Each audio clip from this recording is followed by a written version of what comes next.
చీకట్లో మా తండ్రి నీ రెక్కల చాటును మమ్మల్ని కాచి కాపాడారు. నీ కృపలో మా తండ్రి మా క్షేమాన్ని దయచేశారు.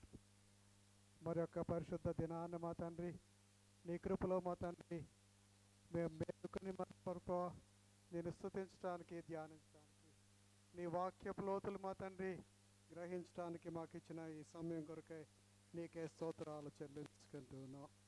ఈ ఉదయకాల సమయం మా ప్రభువా నీ వాక్యపు లోతులను మా తండ్రి మాకు వివరించడానికి ప్రార్థనాపూర్వకంగా సిద్ధపడి వచ్చిన మా తండ్రి నీ కుమార్తె మా ప్రభువా జసింత రూపుని మేము జ్ఞాపకం చేసుకుంటూ ఉండగా నీ ఆత్మతో, నీ శక్తితో, నీ బలంతో ఆ బిడ్డను నిలిచమని మా తండ్రి మేమందరం కలిసి నిన్ను ఆరాధించే కృపలోనికి మమ్మల్ని నడిపించమని మా ప్రభు రక్షకుడైన యేసు స్వామి పేరట వేడుకొంచున్నాం తండ్రి. ఆమేన్. ఈ ఉదయ ఆరాధన ప్రారంభించుకుంటూ గాను మనం అందరం కలిసి మన కీర్తన పుస్తకంలో 97వ సంగీతము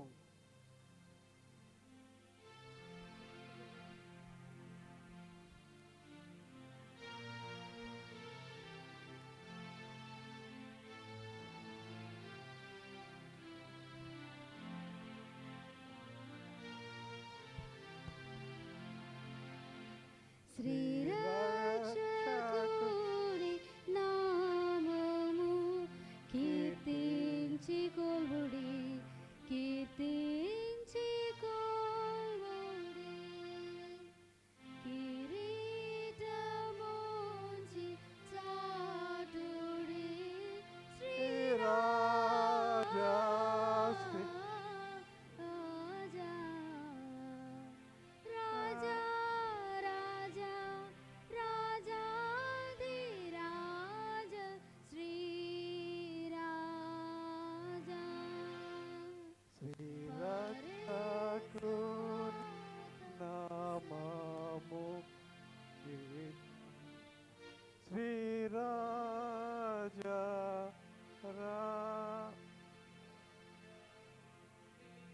నామము కీర్తి.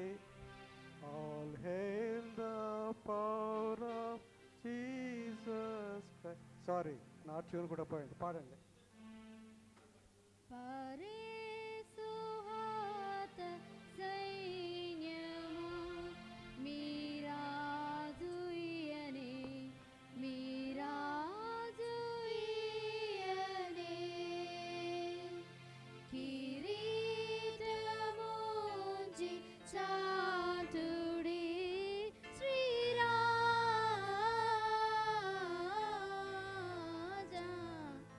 రాజా రాజా రాజాధిరాజ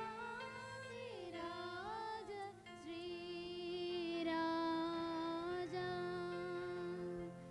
నరులారా మీ కోసము చావును నొందెను, చావును నొందెను. కిరీటముంచి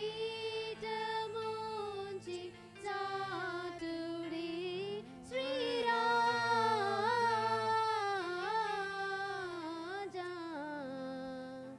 రాజా రాజా రాజాధిరాజ శ్రీరాజా. సర్వజనాంగములారా శరణ్యుడియనే, శరణ్యుడియనే. కిరీటముంచి చాటుడి శ్రీరాజా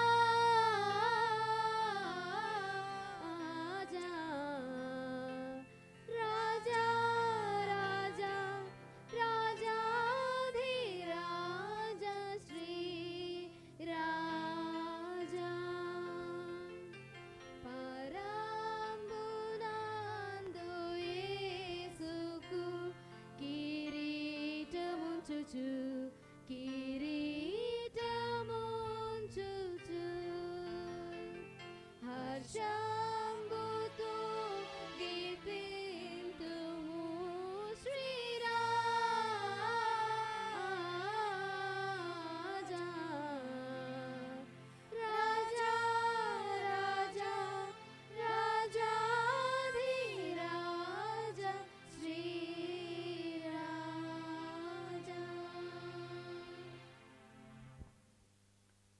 తండ్రి యొక్కయు కుమారుని యొక్కయు పరిశుద్ధాత్మ యొక్కయు నామమున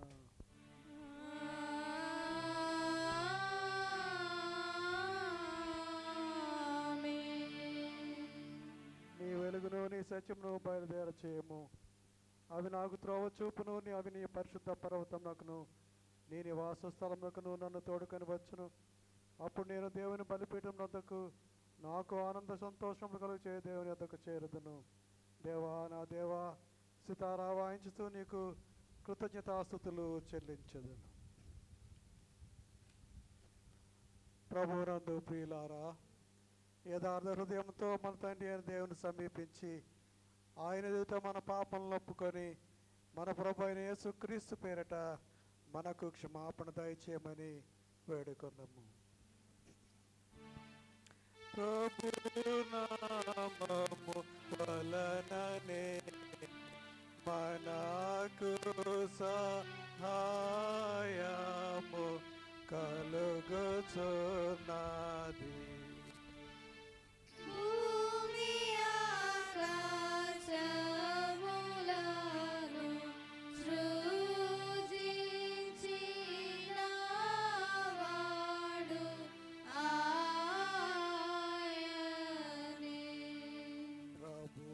సన్నిధిని నాయతిక్రమములు నేను ఒప్పుకొందు నన్ను కొంటిని.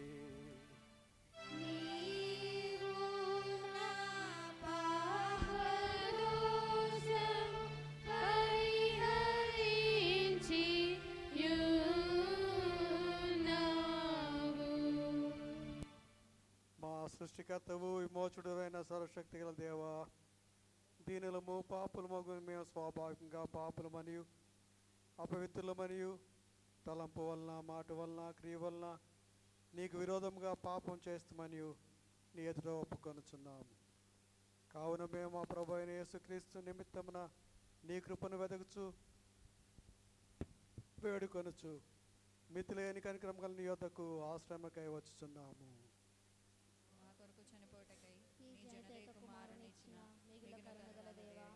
మమ్మల్ని కనికరించి ఆయన నిమిత్తమున మా సమస్త పాపములకు క్షమాపణ దయచేయము. మేము నీ కృప చేత నిత్య జీవం పొందినట్లు నిన్ను గూర్చియు నీ చిత్తమును గూర్చియు సరైన జ్ఞానమును నీ వాక్యమునకు తగిన విధేయతను మా యందు నీ పరిశుద్ధాత్మ వలన వృద్ధి పొందింపుమని మా ప్రభువైన యేసుక్రీస్తు ద్వారా వేడుకొంచున్నాము. ఆమేన్. మన పరలోకపు తండ్రియగు సర్వశక్తి గల దేవుడు మనలను కనికరించి మన కొరకు చనిపోవటకే తన కుమారునిచ్చి ఆయన మూలమున మన పాపలన్నింటినీ క్షమించుచున్నాడు.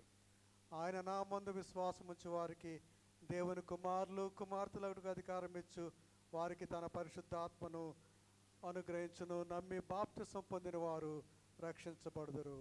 ఓ ప్రభువా, ఈ రక్షణ మా అందరికీ దయచేయము.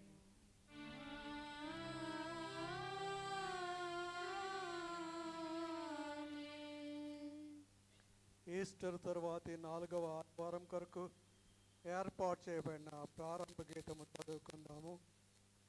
యెహోవా ఆశ్చర్యకార్యములు చేసి ఉన్నాడు, ఆయనను గూర్చి క్రొత్త కీర్తన పాడుడి. యెహోవా తన రక్షణ వెల్లడి చేసి ఉన్నాడు, అన్ని జనులు ఎదురు తన నీతిని బయలుపరిచి ఉన్నాడు. ఆయన దక్షిణ హస్తము, ఆయన పరిశుద్ధ బాహు ఆయనకు విజయము కలుగు చేసి ఉన్నది.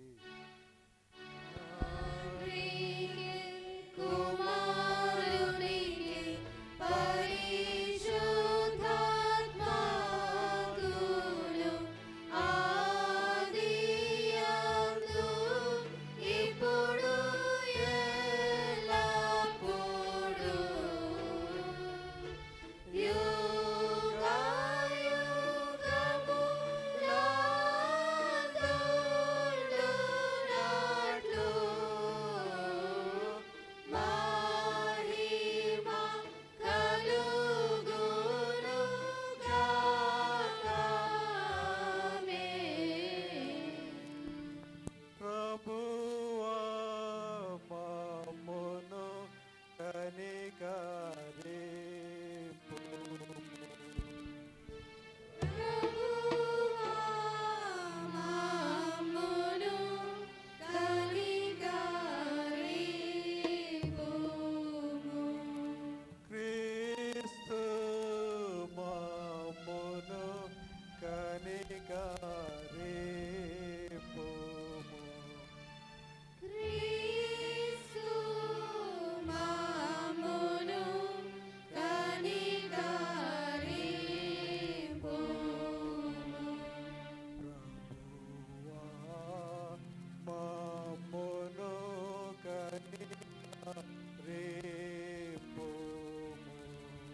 మోకరించి ప్రార్థన చేద్దాం.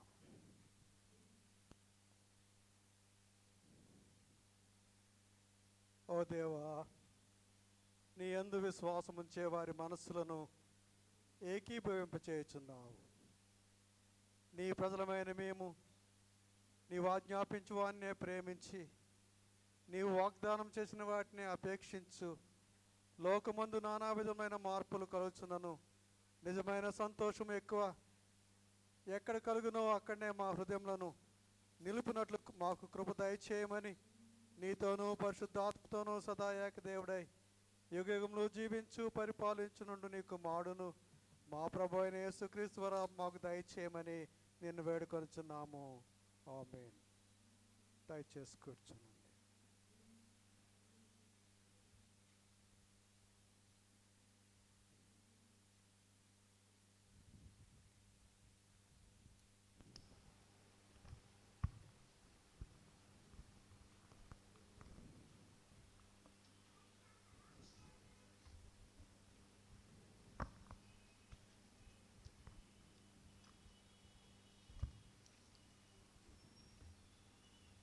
ఈ దినమున ఈస్టర్ తరువాతే 4వ ఆదివారం కొరకు ఏర్పాటు చేయబడిన పాత నిబంధన పాఠము కీర్తనలు 98వ అధ్యాయము 1 నుండి 9 వచనములు. కీర్తనలు 98వ అధ్యాయము 1 నుండి 9 వచనములు. యెహోవా ఆశ్చర్యకార్యములు చేసి ఉన్నాడు, ఆయనను గూర్చి కొత్త కీర్తన పాడుడి. ఆయన దక్షిణహస్తము, ఆయన పరిశుద్ధ బాహువు ఆయనకు విజయము కలుగజేసి ఉన్నది. యెహోవా తన రక్షణను వెల్లడి చేసి ఉన్నాడు, అన్యజనుల ఎదుట తన నీతిని బయలుపరిచి ఉన్నాడు. ఇశ్రాయేలు సంతతికి తాను చూపిన కృపా విశ్వాసతలను ఆయన జ్ఞాపం చేసుకొని ఉన్నాడు. బూదిగంత నివాసులందరూ మన దేవుడు కలుగు చేసిన రక్షణ చూచిరి. సర్వభూజనులారా, యెహోవాను బట్టి ఉత్సహించుడి, ఆర్భాటంతో సంతోషగానము చేయుడి, కీర్తనలు పాడుడి. సితారా స్వరముతో యెహోవాకు స్తోత్రములు కీర్తనలు పాడుడి. సితార తీసుకొని సంగీత స్వరముతో గానము చేయుడి. బూరలతోనూ కొమ్ముల నాదముతోనూ రాజైన యెహోవా సన్నిధిని సంతోషధ్వని చేయుడి. సముద్రమును దాని సంపూర్ణతయు ఘోషించునుగాక, లోకమును దాని నివాసులను కేకలు వేయుదురుగాక. ఆయన సన్నిధిని నదుల చప్పట్లు కొట్టునుగాక, కొండలు కూడి ఉత్సాహధ్వని చేయునుగాక.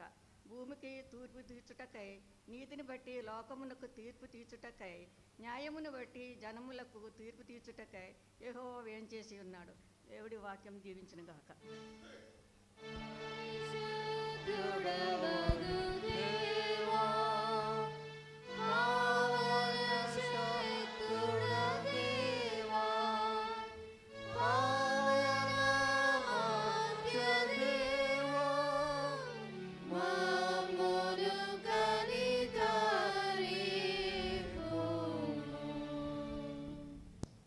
ఈస్టర్ తర్వాతి 4వ ఆదివారం కొరకు ఏర్పాటు చేయబడిన పత్రిక పాఠ్యభాగము అపోస్తులుడైన పౌలు తిమోతికి రాసిన 2వ పత్రిక 2వ అధ్యాయము 8 నుంచి 13.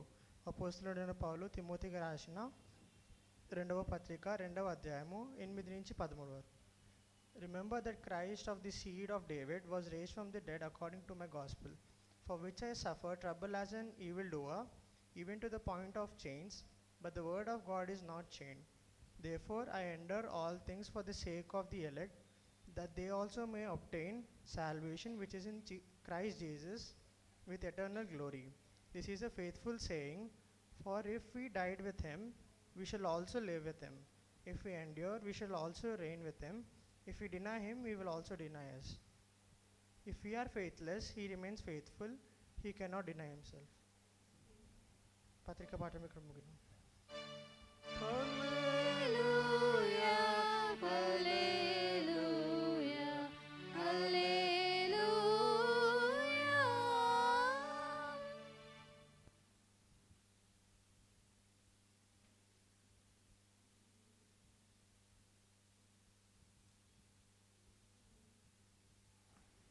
ఈస్టర్ తర్వాతి 4వ ఆదివారం కొరకు ఏర్పాటు చేయబడినటువంటి పాఠ్యభాగము యోహాను సువార్త 6వ అధ్యాయము 60 నుంచి 69 వరకు.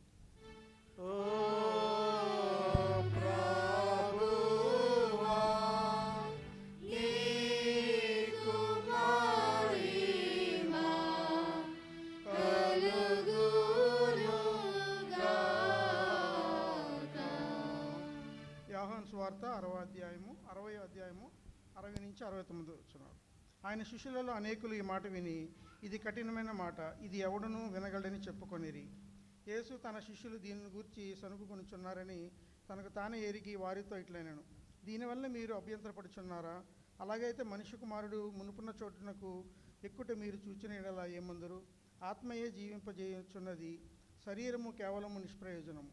నేను మీతో చెప్పి ఉన్న మాటలు ఆత్మయు జీవమునై ఉన్నవి, కానీ మీలో విశ్వసించని వారు కొందరున్నారని వారితో చెప్పాను.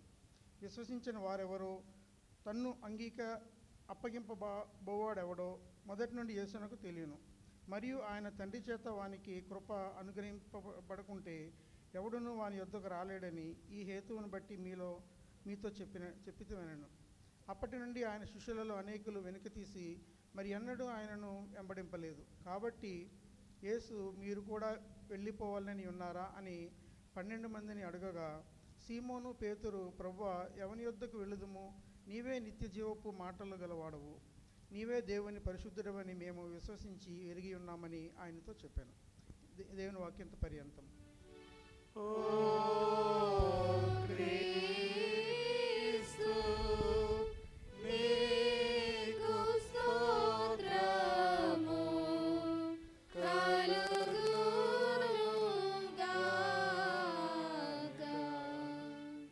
మనం అందరం కలిసి అపోస్తల విశ్వాస ప్రమాణాన్ని మన విశ్వాసంగా ఒప్పుకుందాం.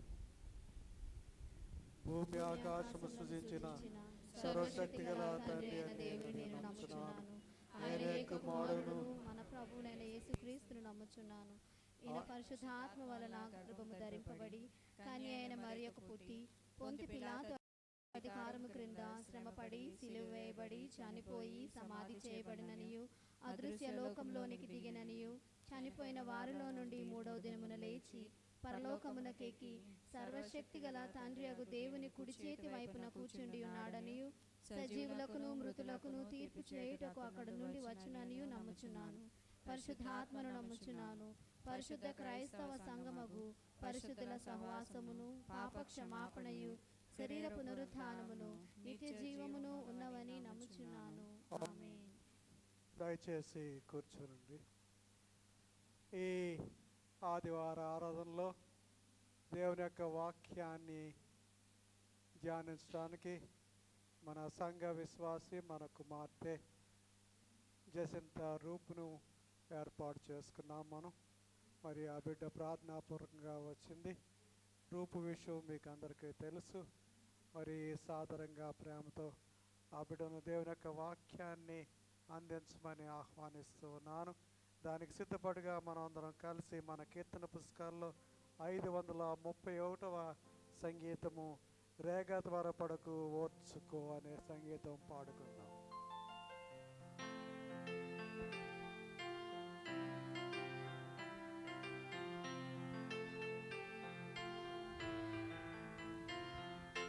రేగ త్వరపడకు ఓర్చుకో ఓర్చుకో కోపి గోడు చెందును ఓర్చుకో నీకు న్యాయమైనను కన్నులెర్రజేయకు నీకు న్యాయమైనను కన్నులెర్రజేయకు శాంతముందు మెప్పుడు ఓర్చుకో ఎవడిని తిట్టినా ఓర్చుకో ఓర్చుకో మేలు చేయ కీడుకు ఓర్చుకో లోకం కొంతసేపు నుండును లోకమందు సుఖము కొంతసేపు నుండును కోపమేల చేతు ఓర్చుకో నీకు కీడు నొందగా ఓర్చుకో ఓర్చుకో ప్రతి కీడు చేయకు ఓర్చుకో ఓర్చుకొని ఉండుము అంత సరియగును ఓర్చుకొని ఉండుము అంత సరియగును నీకు జయముండును ఓర్చుకో త్వరపడకు ఓర్చుకో ఓర్చుకో కోపి గోడు చెందును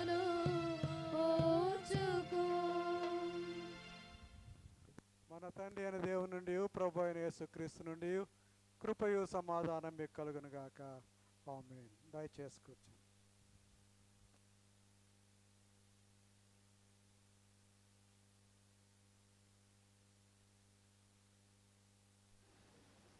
ప్రభు నామంలో మీ అందరికీ వందనాలు తెలియజేస్తూ ఉన్నాను. దేవుని మహాకృపను బట్టి మనం అందరము ఇటు రీతిగా కలుసుకొని దేవుని స్తుతించడానికి దేవుడు చూపించిన కృపను బట్టి త్రియేక దేవునికి వేలాది వందనాలు స్తుతులు చెల్లిస్తూ ఉన్నాము.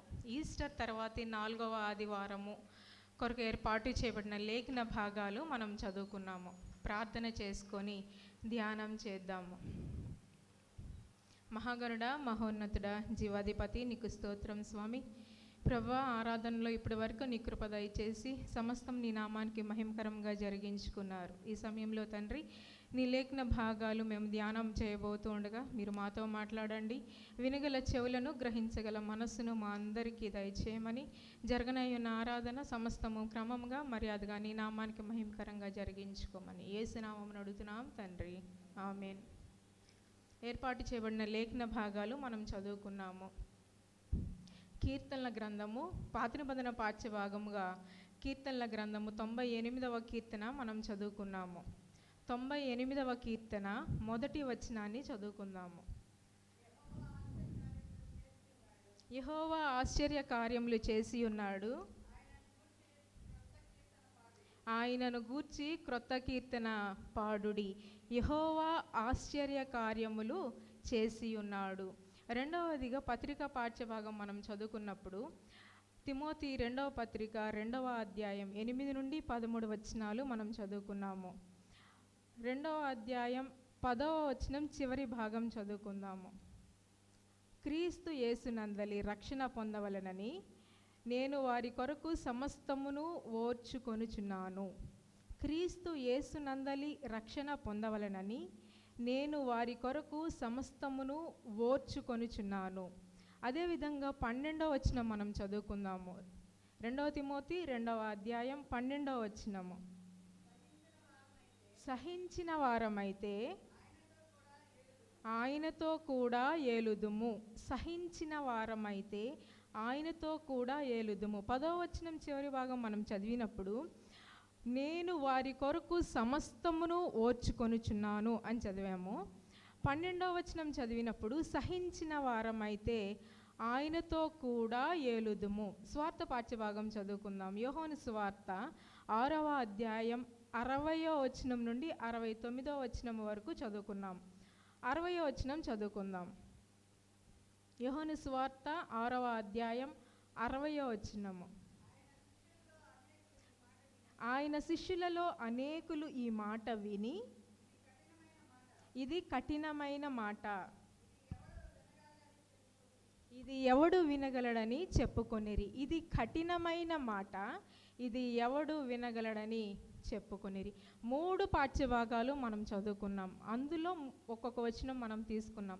నేటి దినం మనం ధ్యానం చేయబోయే అంశం కొరకు ఈ 3 పాఠ్యభాగాలను కూడా ఒకదానికొకటి మనం లింక్ పెట్టుకుంటే, ఈ మాట విని, ఏమిటి ఆ మాట అనంటే, ఓర్చుకొనుచు సహించిన వారమైతే ఏమి జరుగుతుంది అనంటే యెహోవా ఆశ్చర్య కార్యములు చేయును. ఈ మాట విని, ఏమిటి ఆ మాట అంటే, ఓర్చుకొనుచు సహించిన వారమైతే యెహోవా ఆశ్చర్య కార్యములు చేయును. కాబట్టి నేటి దినం మనం ధ్యానం చేయబోయే అంశము సహనములో ఆశ్చర్యము. సహనములో ఆశ్చర్యము. సహనము అనేదే సుగుణము. సహనము అనేది ఆత్మఫలము. మనం ఆత్మఫలం గురించి చెప్పుకున్నప్పుడు ప్రేమ, సంతోషం, సమాధానం, దీర్ఘశాంతము అని చెప్పుకుంటాం. దీర్ఘశాంతము, ఓర్పు అనేవి ఈ సహనము అనే దానికి పర్యాయ పదాలుగా మనం తీసుకోవచ్చు. కాబట్టి సహనము అనేది ఆత్మఫలముగా మనకు ఇక్కడ కనబడుతుంది.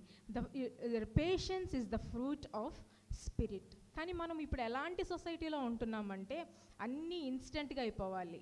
మనకి సహనము, ఓర్పు అనేవి ఉండట్లేదు. ఏదైనా కానీ అట్లా ఇన్స్టెంట్, మనం తినే ఫుడ్ దగ్గర నుంచి అన్నీ కూడా ఇన్స్టెంట్ ఫుడ్స్. వండుకోవడానికి కష్టమైపోయి ఉన్న వాటిని వేడి ఆల్రెడీ ప్యాకేజెస్ ఫుడ్స్ వస్తున్నాయి కదా మనకి.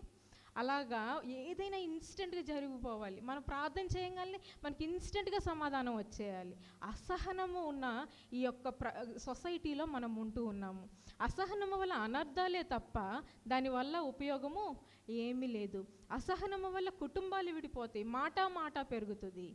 లేదా ఏదో ఒక అసహనము వల్ల చేయకూడని కార్యం చేస్తాము, కుటుంబాలు విడిపోతాయి, సంఘాల్లో చీలికలు వస్తాయి. అసహనము ఉన్న సొసైటీలో మనం బతుకుతున్నాము. అసహనము వల్ల క్షణికావేశంలో హత్యలు, ఆత్మహత్యలు జరగడం కూడా మనం చూస్తూ ఉన్నాము. కానీ మనకు ఉండవలసింది సహనము, ఓర్పు.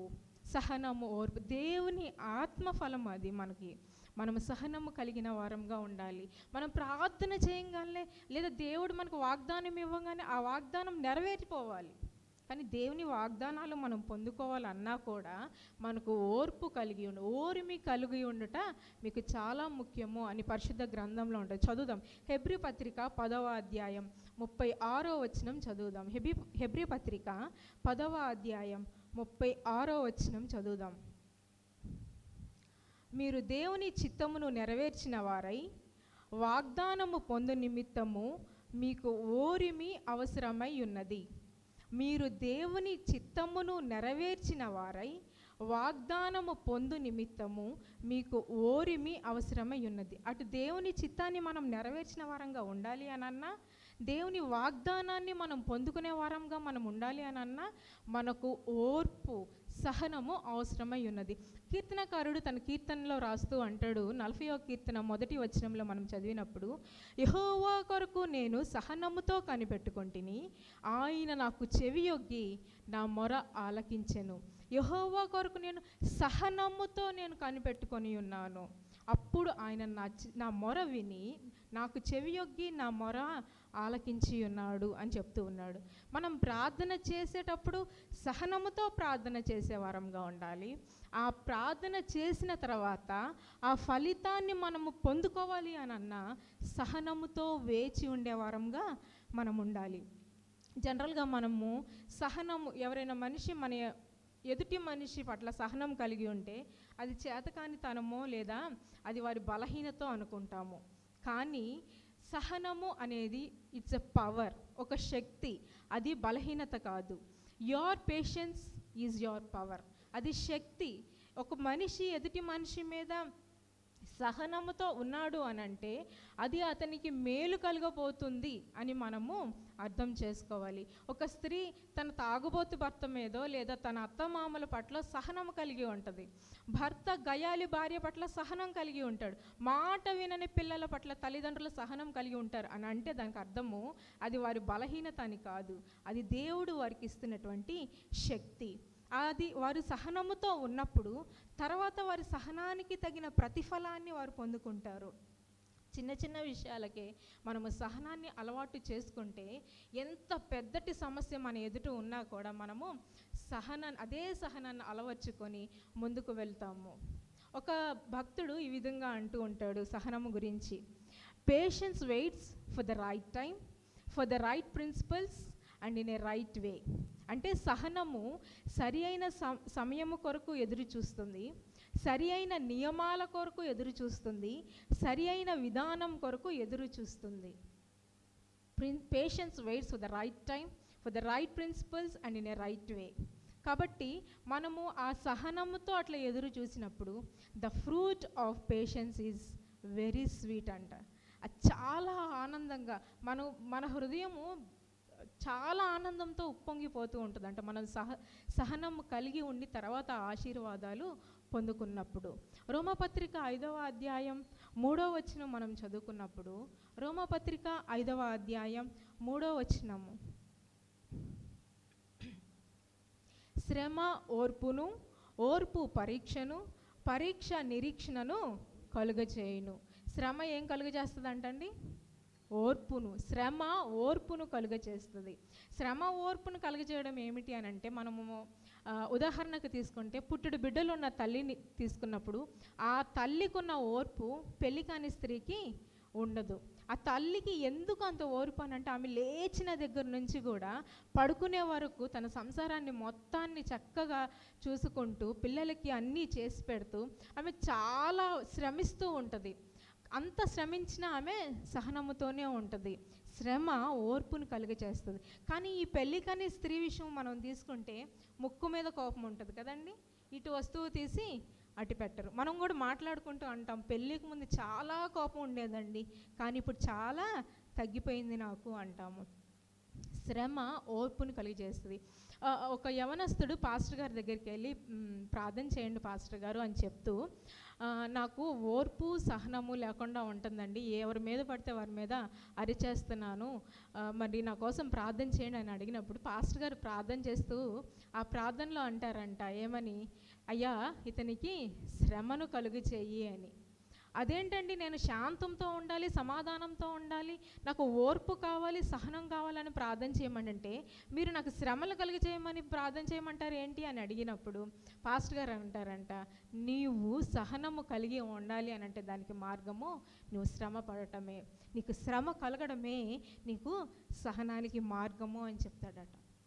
అదే ఇక్కడ రోమపత్రికలో మనకు రాయబడి ఉన్నది, శ్రమ ఓర్పును కలుగచేస్తుంది అని అనేసి.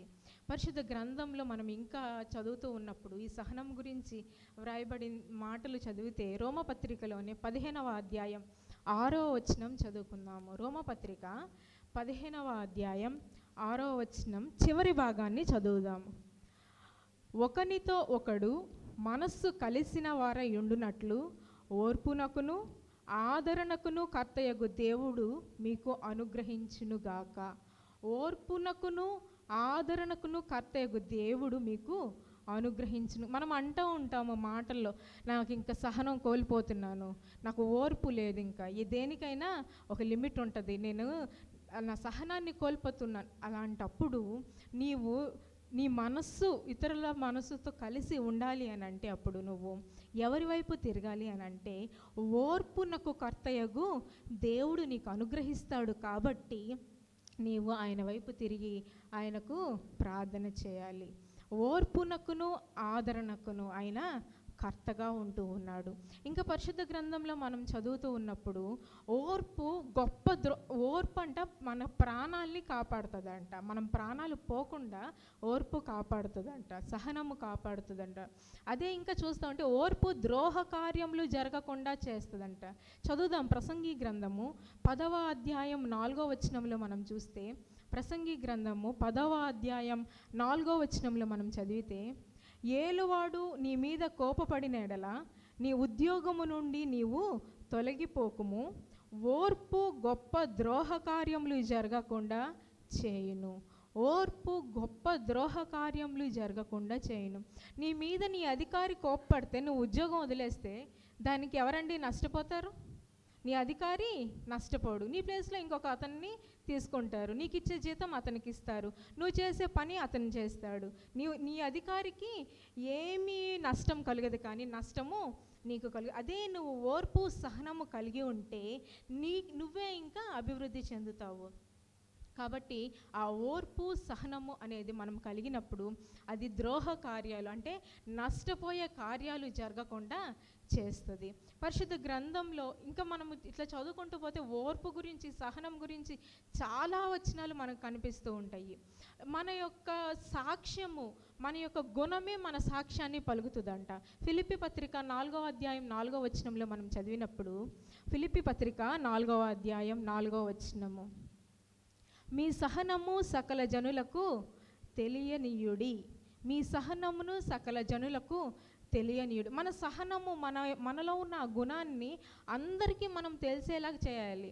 మనమే చూడండి, మన ఎదుట ఎవరైనా ఉన్నప్పుడు లేదా వేరే ఎవరి గురించిన మనం అమ్మో ఆమెకి ఎంత ఓపికోనండి, ఆయన ఎంత సహనంతో ఉన్నారోనండి అంటే మనలో ఉన్న ఆ గుణము మన గురించి సాక్ష్యం పలుకుతూ ఉంది. సహనము అనే ఆ సుగుణం మనలో ఉన్నప్పుడు మనము దేవునికి సాక్షులుగా మనము ఉండగలుగుతాము. మనలో ఉన్నటువంటి ఆ సహనాన్ని సకల జనులకు మనం తెలియజేయాలి. అంతేకాదు మనము సహనము ఎప్పటి వరకు కలిగి ఉండాలి అని అంటే అంతము వరకు సహనము కలిగిన వారంగా ఉండాలి. మత్తయి సువార్త 24వ అధ్యాయం 13వ వచనంలో మనం చదివినప్పుడు, అంతము వరకు సహించిన వాడెవడో వాడే రక్షింపబడును. అంతము మనం కొంతవరకు ఓపిక పట్టుండి ఇంకా ఓపిక నశించింది అని చెప్పి వదిలిపెట్టేస్తే మనము ఆ యొక్క పరుగు పందెంలో ముందుకి వెళ్ళలేము. అంతము వరకు మనం అక్కడ రీచ్ అయ్యే వరకు కూడా మనము ఓపిక కలిగిన వారంగా మనం ఉండాలి. ఇంకా ఈ విధంగా చెప్పుకుంటూ పోతే చాలా వచనాలు సహనం గురించి మనం చెప్పుకోవచ్చు. కానీ మనము ఇక్కడ ఒక వ్యక్తి గురించి సహనము అనేది మనం ఇట్లా మన బుర్రకి రాగానే మనకు ఒక వ్యక్తి గుర్తొస్తారు. ఎవరండి? పరిశుద్ధ గ్రంథంలో కూడా అతని గురించి స్పెసిఫిక్గా రాయడం జరిగింది. యాకోబు పత్రిక 5వ అధ్యాయం 10-11 వచనాలు చదువుకుందాం. యాకోబు పత్రిక 5వ అధ్యాయం 10వ వచనం 11వ వచనం. నా సహోదరులారా, ప్రభువు నామమున బోధించిన ప్రవక్తలను శ్రమానుభవమునకును ఓపికకును మాదిరిగా పెట్టుకొనుడి. ఏంటంటే ఎవరిని మనం మాదిరిగా తీసుకోవాలి అనంట? ప్రభువు నామమును బోధించిన ప్రవక్తలను. వారు ఉట్టిగా ఏం బోధించలేదు, వాళ్ళు చాలా శ్రమలు భరించి చాలా కష్టాలను అనుభవించి ఉంటారు. వారి యొక్క శ్రమల యొక్క అనుభవాన్ని, వారు ఆ శ్రమలను ఎలా ఓపికతో భరించారు అనే దాన్ని మనము మాదిరిగా తీసుకోవాలి. ఇంకా కిందకి చదివితే ఉంటే, సహించిన వారిని ధన్యులనుచున్నాము కదా. ఎవరి గురించండి? యోబు. మీరు యోబు యొక్క సహనమును గురించి వింటిరి. ఆయన ఎంతో జాలియు కనికరమును కలవాడని మీరు తెలుసుకొని ఉన్నారు. స్పష్టంగా పరిశుద్ధ గ్రంథంలో సహనానికి మాదిరి అనగానే ఎవరి గురించి అక్కడ రాయబడి ఉందండి? యోబు. యోబు గురించి మనందరికీ తెలిసిన విషయమే, కానీ మరొకసారి యోబును మనము జ్ఞాపకం చేసుకుందాము. యోబు గ్రంథము 1వ అధ్యాయంలోనికి వెళ్ళినప్పుడు అసలు యోబు ఎలాంటి వాడు అని మనం చూస్తే, ఆయన యథార్థవంతునుడు, న్యాయవంతుడు, దేవుని యందు భయభక్తులు గలవాడు, చెడుతనమును విసర్జించినవాడు, భూమి మీద అక్కడ దేవుడే సాక్ష్యం ఇస్తూ ఉన్నాడు ఆయన గురించి. భూమి మీద ఇతని వంటి వాడు ఎవ్వరూ లేరు. ఎంత గొప్ప సాక్ష్యం అండి! దేవుడే అపవాదికి చెప్తూ ఆయన గురించి సాక్ష్యం ఇస్తూ ఉన్నాడు. భూమి మీద అతని వంటి వాడు ఎవడునూ లేడు. అప్పుడు అపవాది అంటూ ఉంటాడు. అసలు దేవుడు యోబును మనం తీసుకుంటే చాలా ఆస్తిపరుడుగా ఆయన్ని ఆశీర్వదించి ఉన్నాడు. ఆయన ఆస్తి ఏంటి అని మనం చూస్తే, యోబు గ్రంథం 1వ అధ్యాయం 3వ వచనంలోనే మనం చదువుతూ ఉన్నప్పుడు, అతనికి 7,000 గొర్రెలును, 3,000 ఒంటెలు, 500 జతల ఎడ్లు, 500 ఆడుగాడిదలు, బహుమంది పనివారును వానికి ఆస్తిగా ఉండెను. బహుమంది పనివారు, అంతేకాదు కొన్ని వేల ఆస్తి అతనికి ఉంటుంది. 7,000 గొర్రెలంట, 3,000 ఒంటెలంట, 500 జతల ఎడ్లంట, 500 ఆడుగాడిదలు, అంతేకాదు బహుమంది పనివారు. అంటే చాలా విస్తారమైన ఆస్తి కలిగిన వాడు యోబు. దేవుడు అంతగా ఆశీర్వదించాడు. ఈ విధంగా మనం యోబు గురించి యెహోవా అపవాదితో మాట్లాడుతున్నప్పుడు, అబ్బా అతడు ఏమైనా ఊరికినే నీకు యథార్థంగా ఉన్నాడా, అతను ఊరికినే నీ యందు భయభక్తులు కలిగి ఉన్నాడు, నీవు అతన్ని ఆశీర్వదిస్తున్నావు, నువ్వు అది కాబట్టి అతడు నీ యందు భయభక్తి, అదే నువ్వు ఒక్కసారి ఆయన్ని మొత్తి చూడు, అతడు నిన్ను ద్వేషింపకపోతే నన్ను అడుగు అంటాడు. సరే, అయితే అతని ప్రాణం జోలికి మాత్రం వెళ్లకుండా ఉండు, మిగతా అధికారం, అతని మీద అధికారం అంతా కూడా నీకు ఇస్తున్నాను అని చెప్తాడు. ఆ అధికారాన్ని ఉపయోగించుకొని అపవాది యోబు విషయంలో ఆయన చేసిన చర్యలు ఏంటంటే, యోబు యొక్క ఆస్తి పైన చర్య చూపిస్తాడు, యోబు యొక్క సంతానముపై చర్య చూపిస్తాడు, యోబు యొక్క ఆరోగ్యముపై చర్య చూపిస్తాడు. ఇవన్నీ కాకుండా అతని భార్య పైన కూడా ఆయన చర్య చూపిస్తూ ఉంటాడు. ఏ విధంగా మనం చూద్దాం, ఆస్తిపై ఎలాంటి చర్య చూపించాడంటే, మనం చదువుకున్నప్పుడు ఈ 7,000 గొర్రెలు, 3,000 ఒంటులు, 500 జతల ఎడ్లు, 500 గాడిదలు, బహుమంది పనివారు అని మనం చదువుకున్నాం. వీటన్నిటిని కూడా నాశనం చేసేస్తాడు అపవాది. ఎలా, దేని ద్వారా అవన్నీ నాశనం అయ్యాయి అని చూస్తే, యోబు గ్రంథము 1వ అధ్యాయం 14-17 వచనాలు మనం చదివినప్పుడు, యోబు గ్రంథము 1వ అధ్యాయము 14-17 వచనాలు మనం చదివినప్పుడు, ఎద్దులు నాగలి దున్నుచు, గాడిదలు వాటి సమీపంలో మేయిచుండగా అక్కడ ఏమైంది అని అంటే ఆ ఎద్దుల్ని గాడిదల్ని ఎవరు పట్టుకుపోయారు అని అంటే షెబాయీయులు పట్టుకొని పోయారు. మరి అక్కడున్న పనివారు ఏమయ్యారు అని అంటే ఖడ్గముతో వారిని హతము చేశారు. ఎద్దులని గాడిదల్ని షెబాయీయులు పట్టుకొని పోయి అక్కడున్న పనివారిని ఖడ్గముతో హతము చేశారు. మరి తర్వాత గొర్రెలు ఏమైనాయి అని అంటే ఆకాశము నుండి అగ్నిపడి గొర్రెలను అక్కడున్న పనివారును కాలిపోయారు. తర్వాత మనం ఇంకా ఎద్దులు గాడిదలు అయిపోయారా, గొర్రెలు అయిపోయినాయి, ఇంకేం మిగిలినాయి అండి? ఒంటెలు. మరి ఒంటెలు ఏమైనాయి అని అంటే కల్దీయులు 3 సమూహాలుగా వచ్చి వాళ్ళు వాటి ఒంటెల మీద పడి ఆ ఒంటెల్ని తీసుకొని పోతూ అక్కడున్న పనివారిని ఖడ్గముతో హతము చేశారు. అంటే దీన్ని బట్టి ఏంటంటే యోబు సంపాదించుకున్న ఆస్తి అంతా కూడా నాశనం అయిపోయింది, హతము అయిపోయింది. అతనికి ఏమీ మిగలలేదు. అతను సంపాదించుకున్న ఆస్తి మొత్తము కూడా అపవాది దోచేశాడు కదండి. తర్వాత మనము అదే అపవాది అతని యొక్క సంతానము పైన చర్య చేపట్టడం మనం చూస్తాము. యోబుకి ఎంతమంది సంతానం అండి? 10 మంది సంతానం. అంటే 7 కొడుకులు 3 కుమార్తెలు. వారందరినీ 10 మందిని కూడా ఒకేసారి యోబుకి వర్తమానం వస్తూ ఉంది. ఒకదాని తర్వాత ఒకటి ఇట్లా నాశనం అయ్యాయి.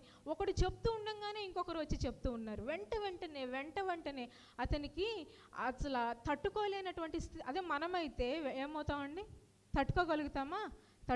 తట్టుకోకపోగా ఇంకా నానా విధమైన మాటలు మాట్లాడతాము, ఎన్నెన్నో దుర్భాషలాడతాము కదా. కానీ అంత నష్టము కలిగిన తన 7 కుమారులు 3 కుమార్తెలు ఒకేసారి చంపబడినా కానీ యోబు ఒక్క మాట కూడా అసలు తన సంతానంపై ఎట్లా చర్య చూపించాడు అనేది యోబు గ్రంథము 1వ అధ్యాయం 18-19 వచనాలు మనం చదివినప్పుడు అందులో ఉంటుంది. ఏంటి అని అంటే వారందరూ కూడా అతని కుమారులు కుమార్తెలు తమ అన్న ఇంట భోజనంకు కూర్చున్నప్పుడు ఒక గొప్ప సుడిగాలి అరణ్య మార్గంగా వచ్చి, ఎంత గొప్ప సుడిగాలి అయితే ఆ ఇంటి 4 వైపులా కొట్టేసిందంట. అది కొట్టేయగానే అది యవనస్తులైన ఆ యొక్క యోబు కుమారులు కుమార్తెల మీద పడి వారు చనిపోయారు. ఎంత గొప్ప సుడిగాలి అయితే అంత నష్టం కలుగుతుందో కదండి. ఒకేసారి తన సంతానాన్ని మొత్తాన్ని కోల్పోయాడు యోబు. కానీ అతను మారు మాట్లాడలేదు. ఏమంటూ ఉంటాడంటే అదే యోబు గ్రంథం 1వ అధ్యాయంలో 21-22 వచనాల్లో మనం చూసినప్పుడు, నేను నా తల్లి గర్భము నుండి దిగంబరినై వచ్చి తిని దిగంబరినై అక్కడికి తిరిగి వెళ్ళేదను. నేను దిగంబరిగా వచ్చాను, నేను ఏమి సంపాదించుకొని రాలేదు, అదేవిధంగా నేను ఏమీ తీసుకొని పోను కాబట్టి నేను దిగంబరిగానే వెళ్తాను. యెహోవా ఇచ్చెను, యెహోవా తీసుకొని పోయిన ఇదే స్థితి మనకు జరిగిందంటే మనం ఎట్లా ఉంటామో కదండి. మానసికంగా కృంగిపోయి మనకి బిడ్డలకి చిన్న గాయం అయితేనో లేకపోతే చిన్న జ్వరం వస్తేనే మనము తట్టుకోలేము, అల్లల్లాడిపోతుంది తల్లి హృదయం కదా. యోబుకి ఇక్కడ ఒకేసారి తన 10 మంది సంతానాన్ని సాతాను హతము చేసి ఉన్నాడు. మరి ఇంకెంత విలవిల్లాడిపోయి ఉండాలో యోబు కదా. అంత దాంట్లో కూడా, అంత బాధలో కూడా అతను సహనము కలిగి అతను అంటున్న మాట, యెహోవా ఇచ్చెను, యెహోవా తీసుకొని పోయాను, యెహోవా నామమునకు స్తుతి కలుగును గాక. నేనేమి తీసుకురాలేదు, ఆయనే ఇచ్చాడు, ఆయనే తీసుకొని పోయాడు. ఆయన విశ్వాసముతో ఉన్నాడు, సహనముతో ఉన్నాడు. తర్వాత మనం గమనించినట్లయితే ఆస్తి మొత్తం పోయింది, తనకున్న సంతానం మొత్తం పోయింది, చివరికి సాతాను ఆరోగ్యముపై చర్య చూపించడం చూస్తూ ఉన్నాము. ఇక్కడ 2 రకాలుగా కూడా సాతాను చర్య చూపిస్తూ ఉన్నాడు, బోత్ మెంటల్లీ అండ్ ఫిజికల్లీ. మెంటల్గా తనకున్నదంతా నాశనము చేశాడు, తన సంపదను తనకున్న సంతానాన్ని నాశనము చేశాడు. మనం శారీరకంగా ఇక్కడ చూస్తే యోబు గ్రంథం 2వ అధ్యాయం 7వ వచనంలో మనం చదివినట్లయితే, అరికాలు మొదలుకొని నడినెత్తి వరకు బాధగల కురుపులతో యోబును మొత్తెను. అరికాలు మొదలుకొని నడినెత్తి వరకు బాధగల కురుపులతో యోబును మొత్తెను. ఎలాంటి బాధ అనంటే అది అతడు ఒళ్ళు గోకుకోవటానికి చిల్ల పెంకులు తీసుకొని బూడిద రాసుకొని ఆ బూడిదలో కూర్చుంటూ ఉన్నాడంట. ఎంత గొప్ప బాధ అండి అది, అసలు సహించలేని బాధ. చిన్న చిన్న కురుపులు వస్తేనే మనము వాటికి ఆయింట్మెంట్స్ రాస్తాము, అవి రాస్తాము, ఇవి కానీ కింద అరికాలు నుంచి కూడా నడినెత్తి వరకు అతడు అసలు భయంకరమైన బాధాకరమైన కురుపులతో మోతాడు. యోబుని బోత్ ఫిజికల్లీ అండ్ మెంటల్లీ ఆ యొక్క హెల్త్ కండిషన్ని సాతాను ఏం చేస్తున్నాడు, తన చర్యను చూపిస్తూ ఉన్నాడు. తనకున్న సమస్తాన్ని తీసివేశాడు, ఆరోగ్యాన్ని క్షీణింపచేశాడు. అయినా యోబు తన నోటితోనైనను పాపము చేయలేదు. అంతేకాదు ఆమె భార్య మీద చర్య చూపిస్తుంది. ఎట్లా అంటే యోబు పైన ఆమెకు అసహనాన్ని కలిగిస్తూ ఉన్నాడు, యోబుని ఆమె ద్వేషిస్తూ ఉంది, ఆమెకు కోపం కలుగచేస్తూ ఉన్నాడు సాతాను.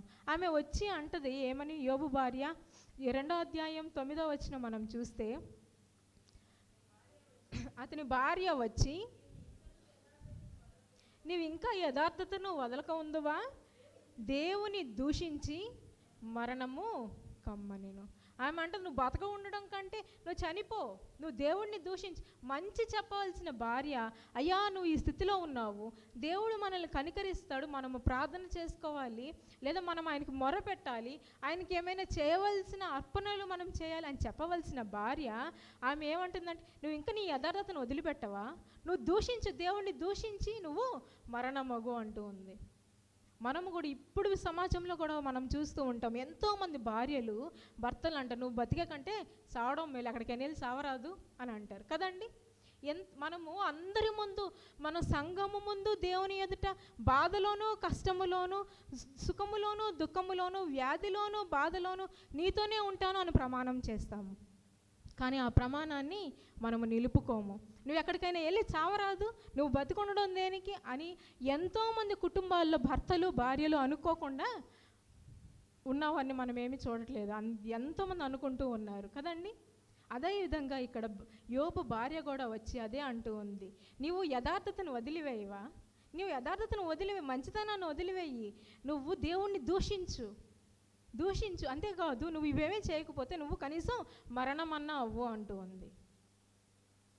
మనము మంచి చెప్పే భార్యలాగా ఉండాలి, దేవుని వైపు నడిపించేవారు. ప్రార్థనాపరులైన స్త్రీలు ఉన్నారు అని చెప్పుకుంటూ ఉన్నప్పుడు మనం ఆ ప్రార్థన యొక్క గొప్పతనాన్ని చెప్పాలి, కానీ దేవుని దూషించు అని మనం చెప్పకూడదు. ఓర్పు సహనము కలిగిన స్త్రీలుగా ఉండాలి మనము. అక్కడ సాతాను యోబు భార్యకు అసహనాన్ని కలిగిస్తూ ఉన్నాడు, కోపం అనే పాపము ఆమెలోకి తీసుకొని వస్తూ ఉన్నాడు. మనము కూడా అదే విధంగా ఉంటూ ఉన్నామేమో, మనల్ని మాటు సహనము కలిగిన వారంగా మనము ఉండాలి. యోబు ఆమె అన్నీ అంటూ ఉన్నాడు, నిజమే. కొంతమంది భర్తలు అయితే ఆలోచించి, అవును నిజమే కదా, దేవుడు నాకు ఇంత అన్యాయం చేస్తూ ఉన్నాడు అని చెప్పి దేవుణ్ణి తిడతారు. కానీ అక్కడ యోబు ఆమెనే మందలిస్తూ ఉన్నాడు, నువ్వు మూర్ఖురాలు మాట్లాడినట్టు మాట్లాడుతూ ఉన్నాము. యోబు గ్రంథం 2వ అధ్యాయం 10వ వచనం మనం చదివినప్పుడు, 2వ అధ్యాయం 10వ వచనము, మూర్ఖురాలు మాట్లాడినట్లు నీవు మాట్లాడుచున్నావు, మనము దేవుని వలన మేలు అనుభవించదమా, కీడు అనుభవింపదా కదా. అంతే కదా, దేవుడు నిన్ను ఆశీర్వదించి అంత ఆస్తి ఇచ్చినప్పుడు బాగానే తీసుకున్నావు కదా, దాన్నైతే నువ్వు అనుభవిస్తావా, దేవుడు కీడుని ఇస్తే నువ్వు అనుభవింపదా కదా అని యోబు మాట్లాడుతూ ఉన్నాడు. ఏ విషయం అందు కూడా యోబు నోటి మాటతో అయినను పాపము చేయలేదు. అతడు సహనము ఓర్పు కలిగి ఉన్నాడు కాబట్టే అతడు ముందు ఎంత ఆశీర్వదింపబడ్డాడో అంతకంటే రెట్టింపు ఆశీర్వాదాలు పొందుకొని ఉన్నాడు. యోబు గ్రంథము 42వ అధ్యాయము 10వ వచనం చదువుకుందాము. యోబు గ్రంథము 42వ అధ్యాయము 10వ వచనము. యోబు తన స్నేహితుల నిమిత్తము ప్రార్థన చేసినప్పుడు యెహోవా అతని క్షేమస్థితిని మరలా అతనికి దయచేసెను, మరియు యోబుకు పూర్వము కలిగిన దానికంటే 2 అంతలు అధికముగా యెహోవా అతనికి దయచేసెను. అతని క్షేమస్థితి అతనికి దయచేసెను. అంతేకాదు యోబుకు పూర్వము కలిగిన దానికంటే 2 అంతలుగా అధికముగా యెహోవా అతనికి దయచేసెను. 12వ వచనం చూద్దాము. 42వ అధ్యాయం 12వ వచనంలోనే మనం చూసినప్పుడు, మరి అధికముగా, మొదట ఆశీర్వదించిన దానికంటే మరి అధికముగా ఆశీర్వదించడం. మొదట ఎన్ని గొర్రెలండి అతనికి? 7,000 గొర్రెలు. ఆ గొర్రెలు కాస్త ఇప్పుడు 14,000 గొర్రెలుగా ఉన్నాయి. ఎన్ని వేల ఒంటెలు? 3,000 ఒంటెలు రెట్టింపు ఆశీర్వాదం పొంది 6,000 ఒంటెలను దేవుడు ఇస్తూ ఉన్నాడు. 500 జత ఎడ్లు ఇప్పుడు 1000 జతల ఎడ్లుగా దేవుడు ఆశీర్వదించాడు. 1000 ఆడుగాడిదలను దేవుడు ఇచ్చి ఉన్నాడు.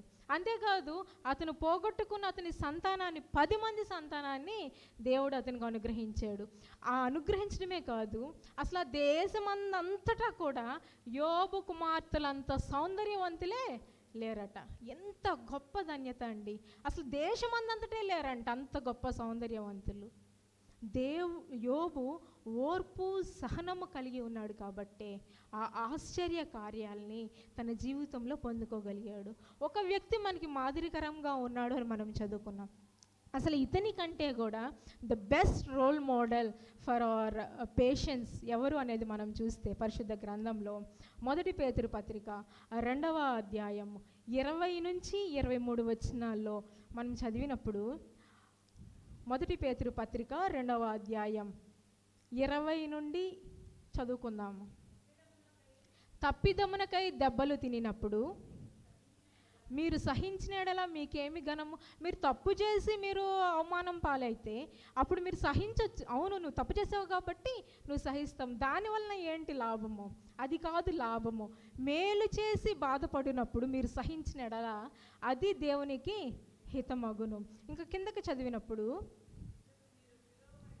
ఇందుకు మీరు పిలువబడితిరి, క్రీస్తు కూడా మీ కొరకు బాధపడి మీరు తన అడుగు జాడల యందు నడుచుకొనున్నట్లు మీకు మాదిరి ఎంచిపోయాను. ఎవరండి the best role model for patience? ఎవరండి? యేసు ప్రభువు. క్రీస్తు మనకి మాదిరిగా మనం ఆ యొక్క అడుగు జాడల్లో నడుచుకోవడానికి మనకు మాదిరి ఎంచిపోయాడు. కనీసం ఆయన తిరిగి మాట్లాడలేదు. ఆయన దూషింపబడి ఆయన ఎవరిని కిందకు చదువుకుందాం. ఇంకా ఆయన చదివినప్పుడు ఆయన పాపము చేయలేదు, ఆయన నోటను ఏ కపటమును కనబడలేదు, ఆయన దూషింపబడియు బదులు దూషింపలేదు, శ్రమ పెట్టబడియు బెదిరింపక న్యాయముగా తీర్పు తీర్చు దేవునికి తన్ను తాను అప్పగించుకొనెను. ఇంతకంటే రోల్ మోడల్, ఇంతకంటే మనకి ఇంక బెస్ట్ ఎగ్జాంపుల్ ఏముంటుందండి మనం పేషెన్స్గా ఉండాలి అని చెప్పడానికి? ఆయన అదే మనల్ని ఒక్క మాట అన్నారంటే ఒకసారి 2 సార్లు 3 సార్లు తీసుకుంటాం, 4వసారి వాళ్ళన్న ఒక మాటకి 100 మాటలు అప్పచెప్పేస్తాం మనం. వారు ఒక్క మాట అంటే మనం 100 మాటలు వారికి తిరిగి అప్పచెప్పేస్తాం కదా. కానీ ఇక్కడ ప్రభువు వారు ఆయన దూషింపబడుతున్నాడు, శ్రమ పెట్టబడుతున్నాడు. ఆయన అసలు ఏమి పాపం చేయకుండానే వాటన్నిటినీ అనుభవిస్తూ ఉన్నాడు. కానీ తిరిగి ఆయన ఏమి చేయలేదు. న్యాయముగా తీర్పు తీర్చి దేవునికి ఆయన తన్ను తాను అప్పగించుకుంటూ ఉన్నాడు. మనము కూడా సహనము, ఓర్పు కలిగి ఉండాలి. మన ఉద్యోగ బాధ్యతల్లో ఓర్పు కలిగి ఉండాలి. మన ఇంటి విషయాల్లో ఓర్పు కలిగి ఉండాలి. కుటుంబ విషయాల్లో ఓర్పు కలిగి ఉండాలి. భార్యాభర్తల మధ్య ఓర్పు, సహనము ఉండాలి. మన యొక్క అధికారుల పట్ల మనము సహనము కలిగి ఉండాలి. మనకి దేవుడు మనకి ఏమన్నా అనుగ్రహించకపోతే అవన్నీ మనము పొందుకునే వరకు మనం సహనముతో ప్రార్థన చేసే వరంగా ఉండాలి. నీ ఉద్యోగ విషయమే అవ్వచ్చు, నీవు ఒకవేళ అప్పుల బాధలతోనే ఉండొచ్చు. దేవుడు ఆకాశపు వాకిండ్లను విప్పి పట్టజాలనంత విస్తారమైన దీవెనలు మనకి ఇవ్వబోతూ ఉన్నాడు అనే విశ్వాసముతో, అనే ఒక నిరీక్షణతో మనము దేవుని యొద్ద ప్రార్థన చేస్తూ ఉండగలిగి ఉండాలి. వివాహం విషయమే అవ్వచ్చు, గర్భఫలం విషయమే అవ్వచ్చు, మనం ఏ విషయంలో అయినా కూడా మనము సహనము కలిగి ఉండాలి. హన్నా సహనముతో ప్రార్థన చేసింది. దేవుడు తన అవమానాన్ని తీసివేసి తన్ని గర్భవతిగా చేశాడు. తన్ని కుమారులు గల తల్లిగా ఆయన ఆశీర్వదించాడు. అబ్రహాము, శారాని మనం తీసుకుంటే వారు వయస్సు గతించిన వృద్ధాప్యంలో వారు సంతానాన్ని చూడగలిగారు. మనం ఇంకొక బెస్ట్ ఎగ్జాంపుల్ తీసుకుంటే యోసేపును మనం తీసుకుంటే from a pit to a palace, అతనికి 13 సంవత్సరముల సమయము పట్టిందంట. అంటే అంత సమయము వరకు కూడా అతడు ఓర్పుతో ఉన్నారు. ప్రభువారు పరిచర్య 3 సంవత్సరములు జరిగించడానికి ఆయన 30 సంవత్సరములు సహనముతో వేచి ఉన్నారు. మరి మనం సహనం కలిగి ఉన్నామా? మలేషియాలో బ్యాంబూ ప్లాంటేషన్ మనందరికీ తెలుసు కదండి. ఆ బ్యాంబూ ప్లాంటేషన్ ఏంటంటే అవి సీడ్స్ మనం పెట్టిన తర్వాత వెంటనే అది ప్రతిఫలాన్ని చూయించదట. మొదటి సంవత్సరం అయిపోతుంది, రెండవ సంవత్సరం అయిపోతుంది, మూడో సంవత్సరం అయిపోతుంది, ఐదవ సంవత్సరానికి దాని ప్రతిఫలాన్ని చూస్తారట. ఆ రైతులు అంటే అంత సహనము ఓర్పుతో ఉంటూ ఉన్నారు. మరి మనము ఒక రోజు చూస్తాం, 2 రోజులు చూస్తాం, 1 సంవత్సరం 2 సంవత్సరాలు అంతే. మనము ఓర్పు సహనము కలిగిన వారంగా ఉండాలి. నేటి దినం పాఠ్యభాగాలు కూడా అవే. ఆ మాట విని మనము సహనము ఓర్పు కలిగిన వారంగా మనం ఉన్నప్పుడు దేవుడు మనల్ని ఆశీర్వదించబోతూ ఉన్నాడు. ఆయన మాట విందామా? ఆయన మన జీవితంలో అనుగ్రహించే ఆశ్చర్య కార్యాలు, అవి గొప్ప, మన ఊహకు కూడా అందని కార్యాలు ఆయన జరిగించబోతూ ఉన్నాడు. మన అంశము నేడు ఏంటండి? సహనములో ఆశ్చర్యము. మనం సహనము కలిగి ఉందాము, దేవుడు మన జీవితాల్లో ఆశ్చర్య కార్యాలు కలుగ చేస్తాడు. అటు రీతిగా మన జీవితాలు వృద్ధి పొందాలని ప్రార్థన చేస్తూ నా మాటలు ముగిస్తూ ఉన్నాను. సమస్త జ్ఞానులకు మించిన దేవుని సమాధానము యేసుక్రీస్తు వలన మీ హృదయాలకు తలంపులో కావలి ఉండును గాక. ఆమేన్.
కూర్చోనండి. మన జీవిత విధాన విషయంలో సహనాన్ని వహించే యేసయ్య మనకు చేసిన మేడను బట్టి ఆయనకు కృతజ్ఞతతో కానుకలతో వచ్చిన వారు దయచేసి ముందుకు వచ్చి మీ కానుకలు సమర్పించమని ప్రేమతో ఆహ్వానిస్తూ ఉన్నాను.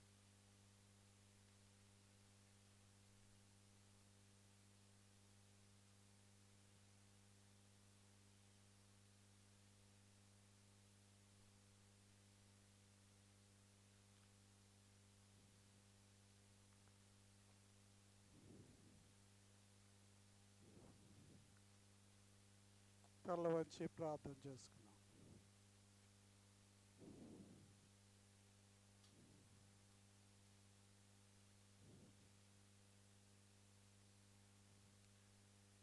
సర్వకృపానిధి మా పరమ తండ్రి, మరొక్క మారు నీకు స్తోత్రాలు చెల్లించుకుంటున్నా.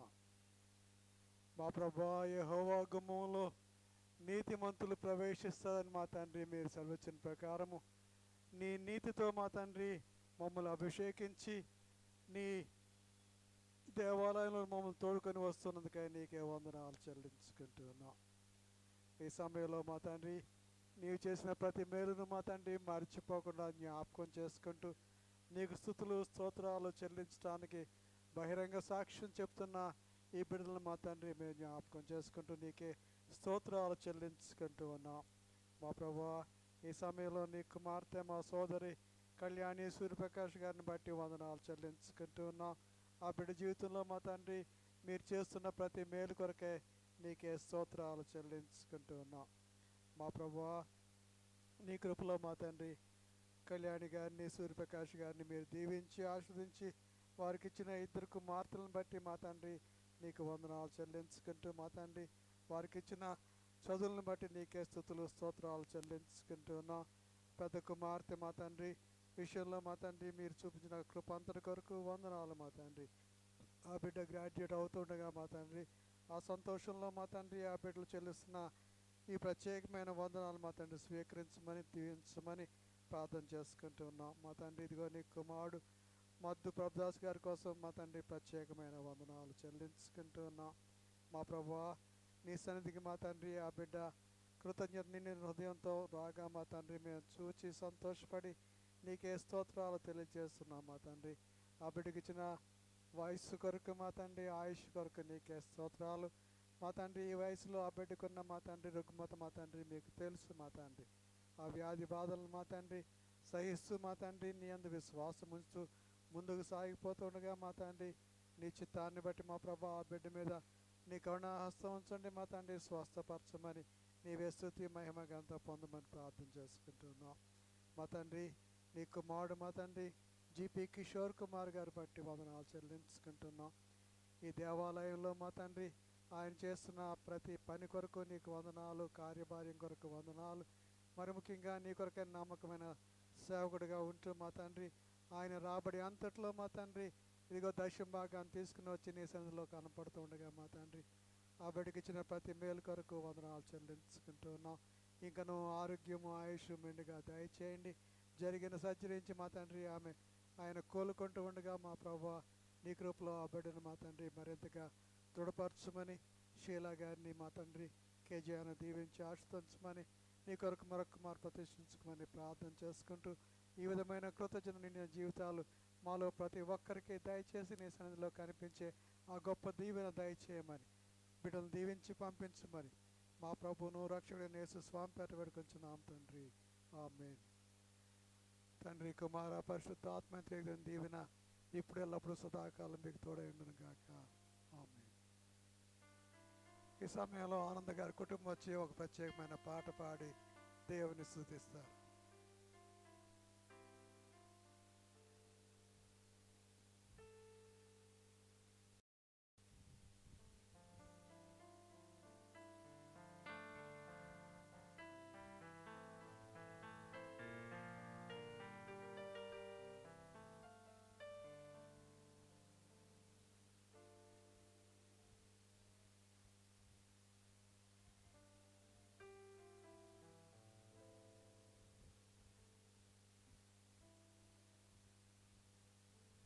నిలిపెదవు నిన్ను నమ్మినచో సిగ్గుపడనీయవు నన్ను నెమ్మదితో నీవే నిలిపెదవు ఆపత్కాలమున నమ్ముకొనదగిన ఆపత్కాలమున నమ్ముకొనదగిన యేసు నీవే ఆధారము యేసు నీవే నా ప్రాణము యేసు నీవే ఆధారము యేసు నీవే నా ప్రాణము తెలివిని నమ్ముకొని తూలిపడ్డాను తెలివిని నమ్ముకొని తూలిపడ్డాను బుద్ధి జ్ఞానము నీ దానమని నీ చెంతకు చేరా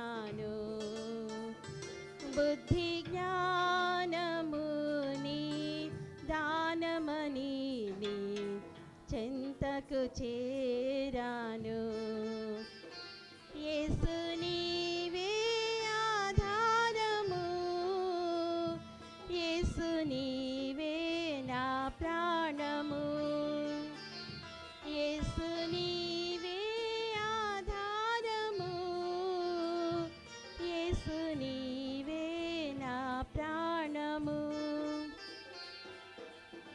బలమును నమ్ముకొని భంగపడ్డాను, బలమును నమ్ముకొని భంగపడ్డాను. శక్తిమంతుడా నా కోటవని చెంతకు చేరాను, శక్తిమంతుడా నా కోటవని చెంతకు చేరాను. యేసు నీవే ఆధారము, యేసు నీవే నా ప్రాణము, యేసు నీవే ఆధారము, యేసు నీవే నా ప్రాణము. ధనమును నమ్ముకొని దగాపడ్డాను, ధనమును నమ్ముకొని దగాపడ్డాను. సుఖ సంపదాని దానమని చెంతకు చేరాను, సుఖ సంపద నీ దీవెనని చెంతకు చేరాను. యేసు నీవే ఆధారము, యేసు నీవే నా ప్రాణము, యేసు నీవే ఆధారము, యేసు నీవే నా ప్రాణము. నిన్ను నమ్మినచో సిగ్గుపడనీయవు, నన్ను నెమ్మదితో నీవే నిలిపెదవు. నిన్ను నమ్మినచో సిగ్గుపడనీయవు, నన్ను నెమ్మదితో నీవే నిలిపెదవు. ఆపత్కాలమున నమ్ముకొనదగిన, ఆపత్కాలమున నమ్ముకొనదగిన యేసు నీవే ఆధారము, యేసు నీవే నా ప్రాణము, యేసు నీవే నా ఆధారము, యేసు నీవే నా ప్రాణము, యేసు నీవే నా ఆధారము, యేసు నీవే నా ప్రాణము. Thank you. థ్యాంక్ యూ విజయ. ఈ సమయంలో మనందరం కలిసి మన కీర్తన పుస్తకాంచి 580వ కీర్తన పాడుకుంటూ మన సంఘ కానుకలు సమర్పించుకుందాం.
ప్రభు ప్రథమ ఫలముగా ఆదర్శముగా మనకిడేగా ఆది సంభవని కతి మోదము సేవ్య ఫలములు కేవలదా సర్వ జగతి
ప్రార్థన చేసుకుందాం.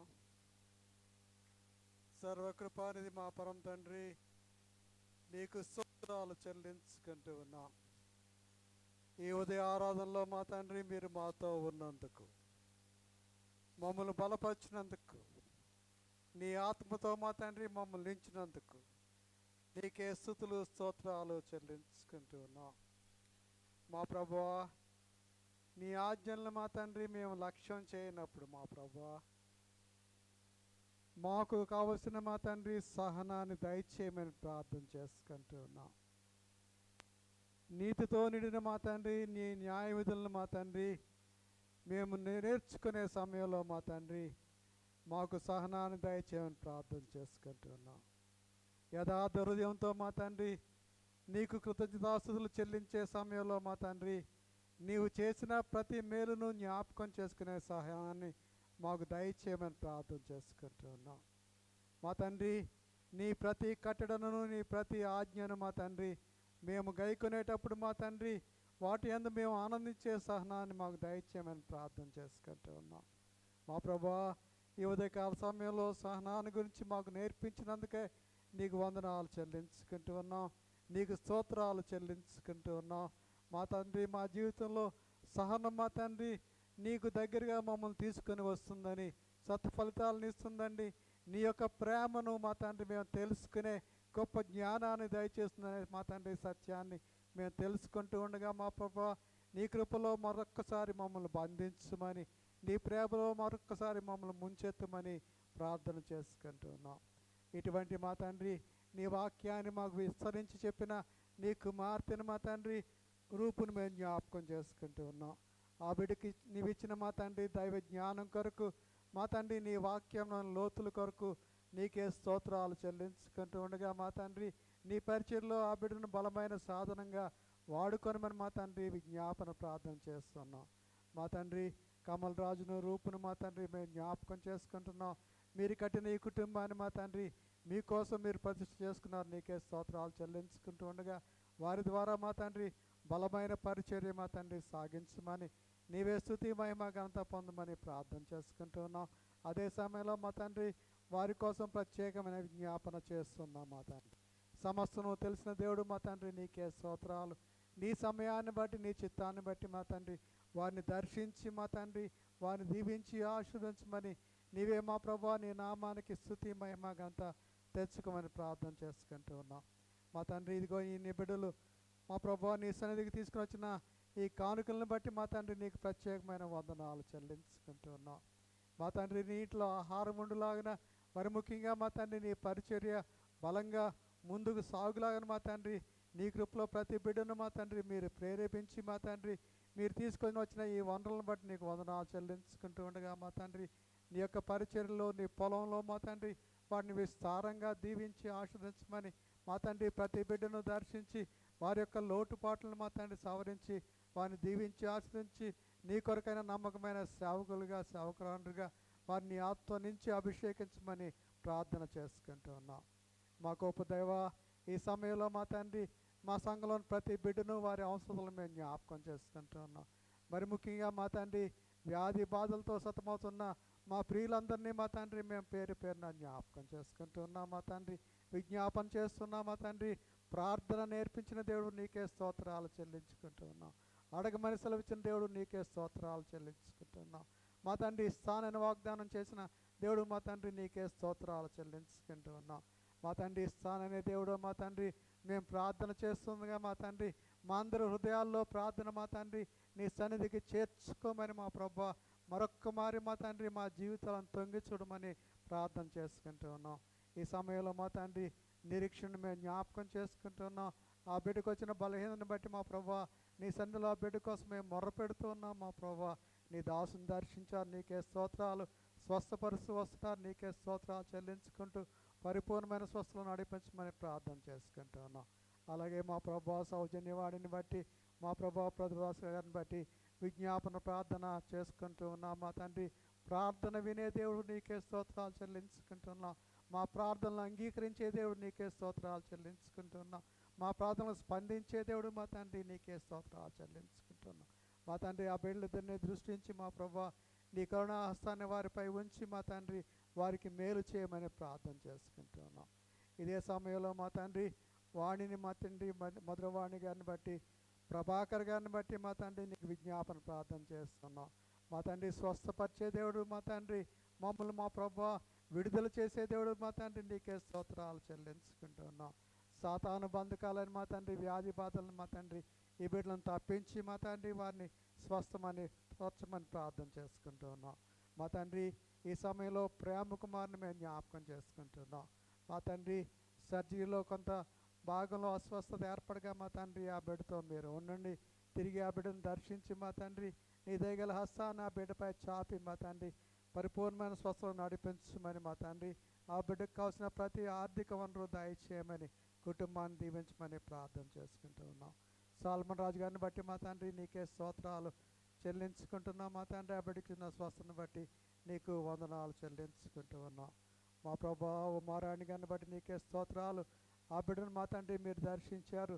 నీ దయగల హస్తాన్ని, నీ గాయపడిన హస్తాన్ని ఆ బిడ్డపై ఉంచి మా తండ్రి స్వస్థలో నడిపించినందుకే నీకే స్తోత్రాలు చెల్లించుకుంటూ ఉన్నాం.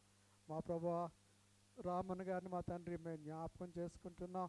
మా తండ్రి మమత కుమార్తె మా తండ్రి రోషికాని బట్టి మా తండ్రి నీకు విజ్ఞాపన చేస్తున్నాం. మా తండ్రి ఆ బిడ్డలిద్దరూ మా తండ్రి వైరల్ ఫీవర్తో మా తండ్రి సతమతం అవుతుండగా మా ప్రభా అసాధ్యమైనది ఏది లేని దేవుడు మా తండ్రి నీకే వందనాలు చెల్లించుకుంటూ ఆ కుటుంబాన్ని దర్శించమని సాతాన్ని బంధించమని మా ప్రభా ఆరోగ్యంతో వర్ణించమని మా తండ్రి ప్రార్థన చేసుకుంటూ ఉన్నాం. అలాగే మా తండ్రి ఉదయ్ కుమార్ గారిని బట్టి వందనాలు చెల్లించుకుంటూ ఉన్నాం. ఆయన కంటికి ఆపరేషన్ జరగగా మా తండ్రి ఆ బిడ్డకి ఇచ్చిన నిశ్చలమైన దృష్టి కొరకు, స్పష్టమైన దృష్టి కొరకు వందనాలు చెల్లించుకుంటూ మరొక నీ దాసుని దర్శించి పరిపూర్ణమైన స్వస్థలో నడిపించమని ప్రార్థన చేసుకుంటున్నాం. ఈ విధంగా మా తండ్రి మా సంఘంలో అస్వస్థలుగా వారిని పేరు పేరున మేము జ్ఞాపకం చేసుకుంటూ ఉండగా నీవే స్తుతి మహిమ గంత పొందండి. మా దేవుడు మా తండ్రి స్వస్థపరిచే దేవుడు, మా దేవుడు ప్రార్థన వినే దేవుడు, మా దేవుడు గుప్పులు విప్పి మమ్మల్ని సంతృప్తిపరిచే దేవుడు మా తండ్రి.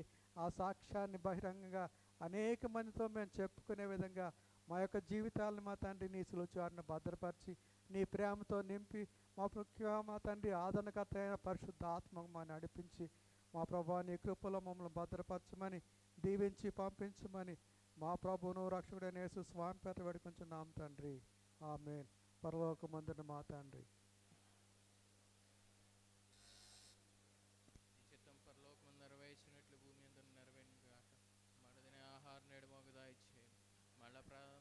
వారిని మేము క్షమించిన ప్రకారం మా ప్రార్థనలు క్షమించు.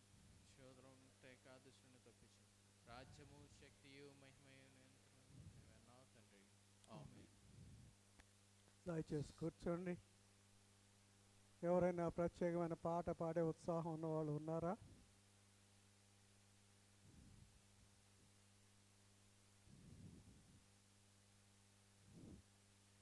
సాక్ష్యం చెప్పేవాళ్ళు ఉన్నారా?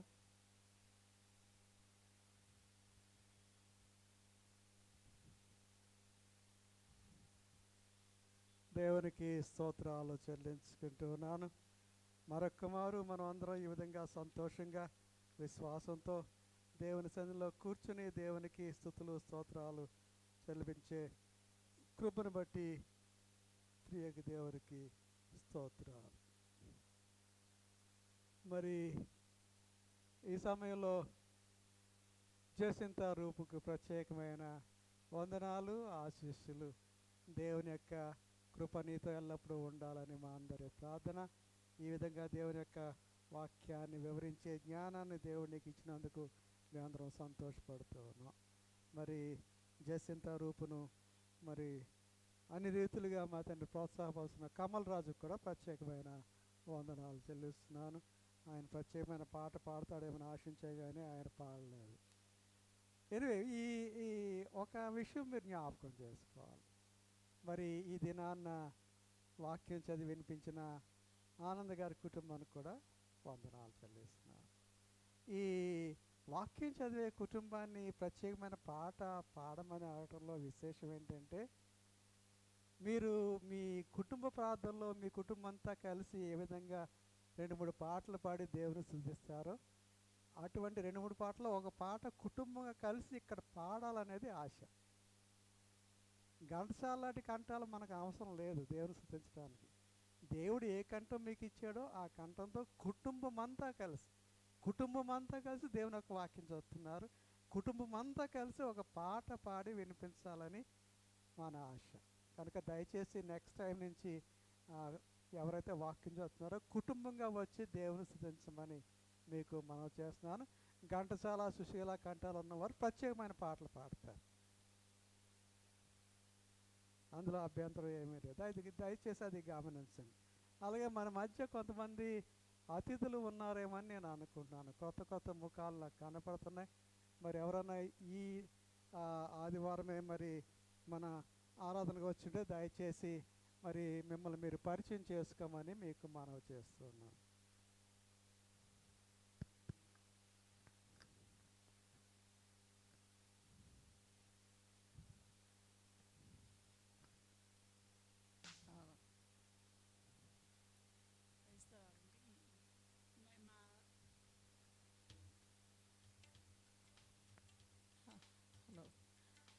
కొత్తగా వచ్చినప్పుడు ఈ అమ్మాయి మా చెల్లి విజయ్ కుమారి, కిషోర్ బాబు మా మరిది గారు గవర్నమెంట్ స్కూల్లో నాన్ టీచింగ్ స్టాఫ్గా పనిచేస్తున్నారు. వాళ్ళ అబ్బాయి నవీన్ సివిల్ ఇంజనీరు, ఆయన భార్య అనూష, వాళ్ళిద్దరు పిల్లలు, ఆయన చెల్లెలు మానస సాఫ్ట్వేర్ ఇంజనీర్, తర్వాత మా తమ్ముడి కూతురు అనురాధ, ఇంకో కూతురు కెసియా, అనురాధ కొడుకు రవితేజ ఫార్మసిస్ట్గా పనిచేస్తున్నారు. థ్యాంక్ యూ మేరీ గ్రేస్ గారు. మేరీ గ్రేస్ గారి ఈ కుటుంబానికి, కిషోర్ గారి కుటుంబానికి, వీరందరికీ మరి రీడియం మొదలుతో సంఘం తరపున ఆహ్వానం పలుకుతున్నాను. దేవుడు మీ జీవితాల్లో మిమ్మల్ని దీవించి ఆశీర్వదించాలని మా అందరి ప్రార్థన. నెక్స్ట్ టైం వచ్చినప్పుడు కూడా మా దగ్గర రమ్మని మీకు ఆహ్వానం పలుకుతున్నాం. మా సంఘం కోసం మీరు కూడా ప్రార్థన చేయండి. Thank you. God bless you. Thank you Mary Grace గారు.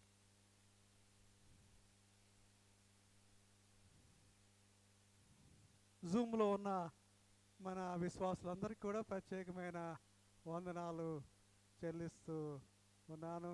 నిర్మల్ గారు, మరి సాల్మన్ రాజు గారు, సుశాంత్, రవీంద్రనాథ్ గారు, మరి శశికళ గారు, అజయ్ని చూశాను నేను. అజయ్ అజయ్ ఉన్నాడు. మరి వివో 1716 ఎవరో మరి వారిని కూడా దేవుడు ఆశీర్వదించాలని ప్రార్థన చేస్తున్నా. మరి మీరందరికీ ప్రత్యేకమైన వందనాలు. దేవుడు మిమ్మల్ని దీవించి ఆశీర్వదించిన గాక. Thank you so much. ఇక్కడ ఒక విషయం కూడా నాకు గుర్తు వస్తుంది. మంజుల గారు అప్పుడప్పుడు నన్ను తిడుతూ ఉంటారు, మీరు అక్కడ కూర్చుని మీరు మొబైల్ ఫోన్ చూస్తూ ఉంటారు, మీరు ఇక్కడ దృష్టి పెట్టరని అంటూ ఉంటుంది. నిరీక్షణ గారు, హేమలత గారు కూడా మన ఆన్లైన్లో ఉన్నారు, వారికి కూడా ప్రత్యేకమైన దైవాశీస్సులు. నేను మొబైల్ ఫోను ఒక్కసారే చూస్తాను, అది కూడా ఎందుకు చూస్తానంటే జూమ్లో ఎవరు వచ్చారో అని చూస్తాను, తర్వాత కట్టేస్తాను. నన్ను నేను సమర్థించుకుంటలేదు, కానీ చెప్తున్నాను విషయం ఏంటని. కానీ మీ మొబైల్ ఫోన్స్ నన్ను చాలాసార్లు కొంచెం డిస్టర్బ్ చేస్తూ ఉంటాయి. 1 గంటన్నర సేపు మీ మొబైల్ ఫోన్స్ కట్టేయడం సాధ్యం కదా అని నాకు నేను ప్రశ్న వేసుకుంటూ ఉంటాను. 1 గంటన్నర సేపు ఆరాధన మొదలుపెట్టిన తర్వాత అయిపోయే వరకు. దేవుని సరిలో దేవుని చూడటం నేర్చుకోండి. మొబైల్ ఫోన్స్ మిగిలిన సమయం అంతా మనం 22 గంటలు చూసుకోవచ్చు, ఏం పర్వాలేదు. ఆ చిన్న మర్యాద నేర్చుకోండి, ఆ చిన్న ప్రయత్నం చేయమని మీకు మనం చేస్తున్నాను. నేను కూడా చూస్తాను, చెప్తున్నాను కదా, కానీ ఒకసారి 1 నిమిషమే చూస్తాను, అది కూడా జూమ్లో మన వాళ్ళు ఎవరు ఉన్నారా అని. ఎందుకంటే ఇలాగ తలదిప్పి చూడటం కష్టం నాకు, అందుకని. తర్వాత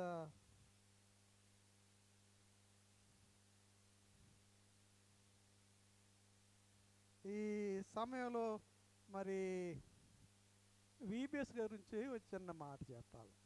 మన చర్చిలో వీబీఎస్ రేపు మే 1వ తేదీ నుంచి 4వ తేదీ వరకు జరుగుతుంది, దానికోసం ప్రార్థన చేయాలి. వీబీఎస్ ఎన్ని రోజులు చేసుకోవాలన్న మీద చాలా ప్రశ్నలు నాకు వస్తున్నాయి. మరి కొన్ని సంఘాల వారు వారం పెట్టుకుంటారు, 7 రోజులు. కొన్ని సంఘాల వారు 10 రోజులు పెట్టుకుంటారు. అది వీబీఎస్ అంటే. 2 రోజులు పెట్టుకునేది వీబీఎస్ కాదు. మేము కూడా వీబీఎస్ చేసామని చెప్పుకోవడానికి 2 రోజులు, 3 రోజులు, 4 రోజులు పెట్టుకుంటారు కాదు. బిడ్డలకి మేలు కలగాలంటే కొంచెం ఎక్కువ రోజులు ఉండాలి. బిడ్డలు బాగా నేర్చుకోవాలంటే అది ఇంటెన్సివ్ సండే స్కూల్ అనమాట. అది వీబీఎస్ అని, విరామకాల సబ్బాతు బడి, వెకేషన్ బైబిల్ స్కూల్. వెకేషన్ ఎన్ని రోజులు ఉంటుంది మనకి? చాలామంది నెల కావాలంటారు, కొంతమంది 3 నెలలు కావాలండి వెకేషన్. ఆ వెకేషన్లో మనం పెట్టుకుని కనుక ఈ ఎన్ని రోజులైనా గురించి మీరు చింతించవద్దు. మన సండే స్కూలు దేవుని యొక్క కృపను బట్టి ఎంత బాగా జరగాలో దాని గురించి ప్రార్థన చేయమని మీకు మనం చేస్తున్నాం, గమనించండి. మరి ఈ వీబీఎస్ మన సంఘంలో మరి ఈ మే 1 నుంచి మరి 4వ తారీఖు వరకు ఉంటుంది. దానికి చాలామంది చాలా రీతిలుగా మరి వారు దాన్ని సపోర్ట్ చేస్తూ ఉన్నారు. గత వారం నేను మీతో మాట్లాడాను. మరి స్నాక్స్కి, లంచ్కి, డ్రింక్స్కి, తర్వాత మెటీరియల్ కోసం ఇదంతా కూడా స్పాన్సర్స్ ఉంటే బాగుంటుందని చాలామంది ముందుకు వచ్చారు. మరి మోహన్ కుమార్ గారు ఫ్యామిలీ మొత్తం డే అంతా స్నాక్స్ ప్లస్ లంచ్ వారు ఒక డే అంతా వారు స్పాన్సర్ చేస్తున్నారు. అలాగే మరి నిరీక్షణ కుమార్ గారు ఒకరోజు లంచ్ స్పాన్సర్ చేస్తున్నారు. మంజుల గారు, రత్నం గారు, శశికళ గారు వారు స్నాక్స్ స్పాన్సర్ చేస్తున్నారు. మరొక 2 కూడా, వారి పేర్లు నా దగ్గర లేవు కానీ తర్వాత చెప్తాను, మరొక 2 కూడా స్పాన్సర్ చేస్తున్నారు. ఇంకా చాలా స్లాట్స్ ఉన్నాయి. ఇంకా ఎవరన్నా స్పాన్సర్ చేయాలని ఆశపడుతున్నట్టయితే వారు కూడా చేయొచ్చని మీకు మనం చేస్తున్నాం. మరి ముఖ్యంగా దేవుని మహిమార్థమై ఈ Sunday school, vacation Bible school జరిగేలాగిన ప్రార్థన చేయమని మీకు మనవి చేస్తున్నారు. ఏదో నామకే వాస్తే చేయొద్దు. మనం బిడ్డల క్షేమం కోసం వాళ్ళకి మేలు కలిగేలాగా ఆశీర్వాదం, ఏదో మేము కూడా వీబీఎస్ చేసామని చెప్పుకుంటా కాదు, ఇది ప్రార్థన చేయమని మీకు మనవి చేస్తున్నాం. మరి మన మధ్య అనారోగ్యంతో బాధపడుతున్న వారి కోసం ప్రార్థన చేయండి. మీకు అందరికీ తెలుసు, నిరీక్షణ గారు ఇంకా ప్రాసెస్లో ఉన్నారు, వారి కోసం ప్రార్థన చేయండి. అలాగే మేరీ స్నేహలత గారి కోసం ప్రార్థన చేయండి. ప్రసన్న కుమార్ గారు సోదరుడు ప్రేమ్ కుమార్ కోసం ప్రార్థన చేయండి. ప్రభాకర్ గారు, మరి సాల్మనోజ్ గారు, వీరందరి కోసం మీ ప్రార్థనలో జ్ఞాపకం చేసుకోండి. నాలాంటి సీనియర్ సిటిజన్స్ కూడా జ్ఞాపకం చేసుకోమని మీకు మనవి చేస్తూ ఉన్నాం. వచ్చే వారం రెవరెండ్ ప్రొఫెసర్ జాసన్ గారు, ఆయన హెన్రీ మార్టిన్ ఇన్స్టిట్యూట్ శివరాపల్లిలో ఉంటుంది, పోలీస్ అకాడమీ పక్కన వారు మనకి దేవుని యొక్క వాక్యం అందిస్తారు. మంజుల గారి కుటుంబం దేవుని యొక్క వాక్యం చదువుతుంది. దయచేసి వారి కోసం ప్రార్థన చేయమని మీకు మనవి చేస్తున్నాను. అలాగే విదేశాల్లో ఉన్న మన బిడ్డలందరినీ మీ ప్రార్థనలో జ్ఞాపకం చేసుకోమని మీకు మనవి చేస్తున్నా. మన గత వారం మనకు వచ్చిన కానుకలు: జనరల్ ఆఫరింగ్ 5,460 రూపాయలు, సండే స్కూల్ ఆఫరింగ్ 1,500 రూపాయలు, స్పెషల్ ఆఫరింగ్ 6,400 రూపాయలు, టోటల్ ఆఫరింగ్ 13,360 రూపాయలు. దేవునికి స్తోత్రం చెల్లిస్తున్నాను. మీలో చాలామంది ఫాస్టింగ్ ప్రేయర్ చేస్తారని నాకు తెలుసు. ఆ ఫాస్టింగ్ ప్రేయర్లో దేవునికి కానుక ఇవ్వాలని మనం కిడ్నీ బ్యాంక్స్ పట్టుకెళ్ళాం ఇంటికి లెంట్ సీజన్లో. గుర్తుందా మీకు ఎవరికన్నా? మర్చిపోతే పర్లేదు, దేవునికి స్తోత్రం.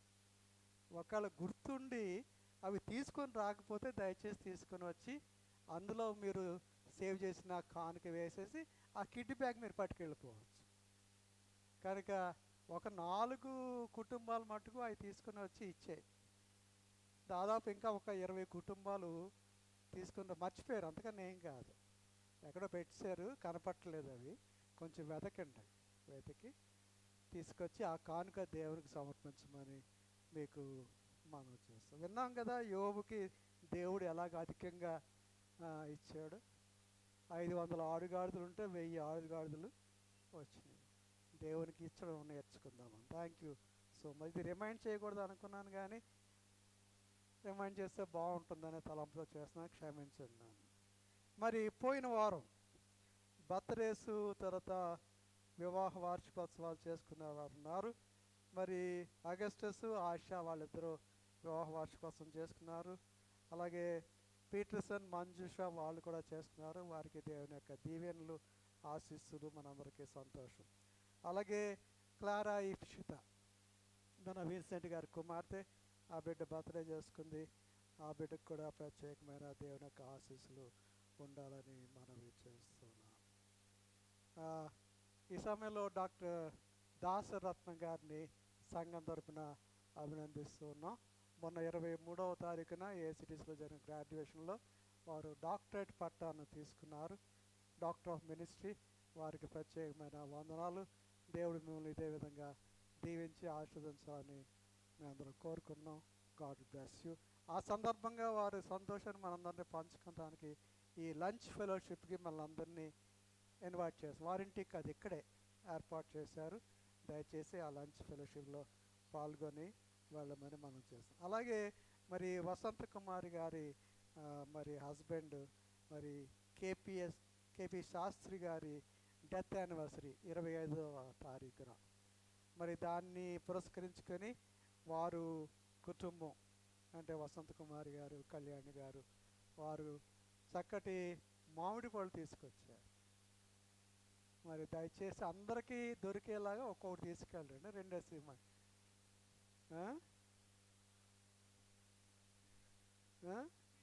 స్వీట్స్, మ్యాంగోస్ అని రాశారు. నా కళ్ళు సరిగ్గా పనిచేయట్లేదు. సరే, నాకు ఒక్కడికేనంటలే. స్వీట్స్ తీసుకొచ్చారంట. వాటిని తీసుకొని వెళ్ళమని మీకు మనవి చేస్తున్నాను. వారిని కూడా జ్ఞాపకం, శాస్త్రి గారిని, వారి యొక్క జీవితాన్ని జ్ఞాపకం చేసుకొని మనవి చేస్తున్నాను. సండే స్కూలు VBS దయచేసి మీ ప్రార్థనలో జ్ఞాపకం చేసుకోండి. మే 1 నుంచి 4వ తారీఖు వరకు ఉదయం 10 గంటలకు ప్రారంభమవుతుంది. మీ చుట్టుపక్కల ఉన్న పిల్లలని ఎంకరేజ్ చేయండి, వారిని తీసుకొని రండి, పంపించండి. సండే స్కూల్ పిల్లలతో పాటు పేరెంట్స్ కూడా రావచ్చనే ఆహ్వానం కూడా ఉన్నది. విశేషం ఏంటంటే వేరే చర్చెస్లో నేను గమనించాను, సండే స్కూల్ పిల్లలకేమో 50 రూపాయలు రిజిస్ట్రేషను, వారితో వచ్చే పేరెంట్స్ ఒక్కొక్కరికి 200 రూపాయల రిజిస్ట్రేషన్ ఫీజు వారు కలెక్ట్ చేస్తున్నారు. మన సంఘంలో అటువంటిది ఏమి లేదు. It's free, everything is free. ఎంతమంది పిల్లలు తీసుకొచ్చినా, ఎంతమంది పేరెంట్స్ వచ్చినా అందరికీ కూడా అన్ని సదుపాయాలు వారు కలుగ చేస్తున్నారు. దయచేసి ఎంకరేజ్ చేయమని మీకు మనవి చేస్తున్నాను.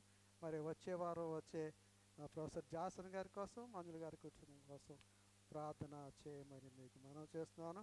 ఇంకా సండే స్కూలుకి ఎవరైనా ఇంకా సపోర్ట్ చేయాలని అనుకుంటే దయచేసి వారు విజయాన్ని కానీ లేకపోతే మన కిషోర్ గారిని కానీ సంప్రదించాలని మీకు మనం చేస్తున్నాం. దేవుడు మిమ్మల్ని దీవించును కాక. మరి మనందరం కలిసి 371వ కీర్తన పాడుకుని సెలవు తీసుకున్నాం.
ప్రభు నిన్ను ఆశీర్వదించి నేను కాపాడును గాక.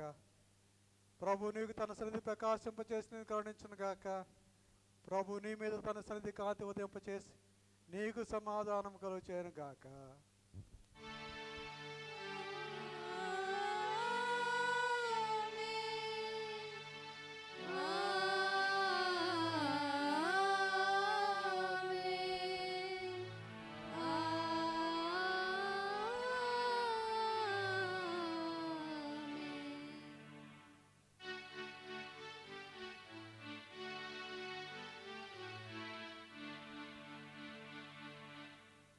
గగన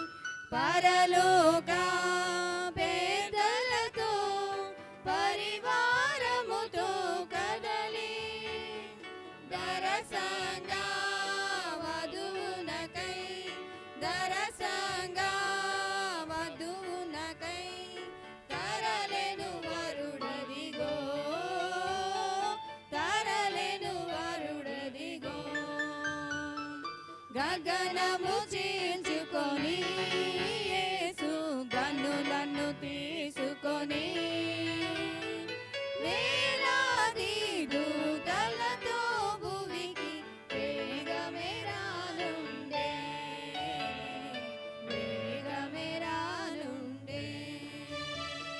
మొదటగను గోరెగను ముదమారగవచ్చేను మొదటగను గోరెగను ముదమారగవచ్చేను కొదమాసే మపురీతి కొదమాసే మపురీతి తరలెను గర్జనతో తరలెనుగా జనతో గగనము చీల్చుకొని యేసు గనులను తీసుకొని వేలాది దూతలతో భువికి వేగమే రానుండే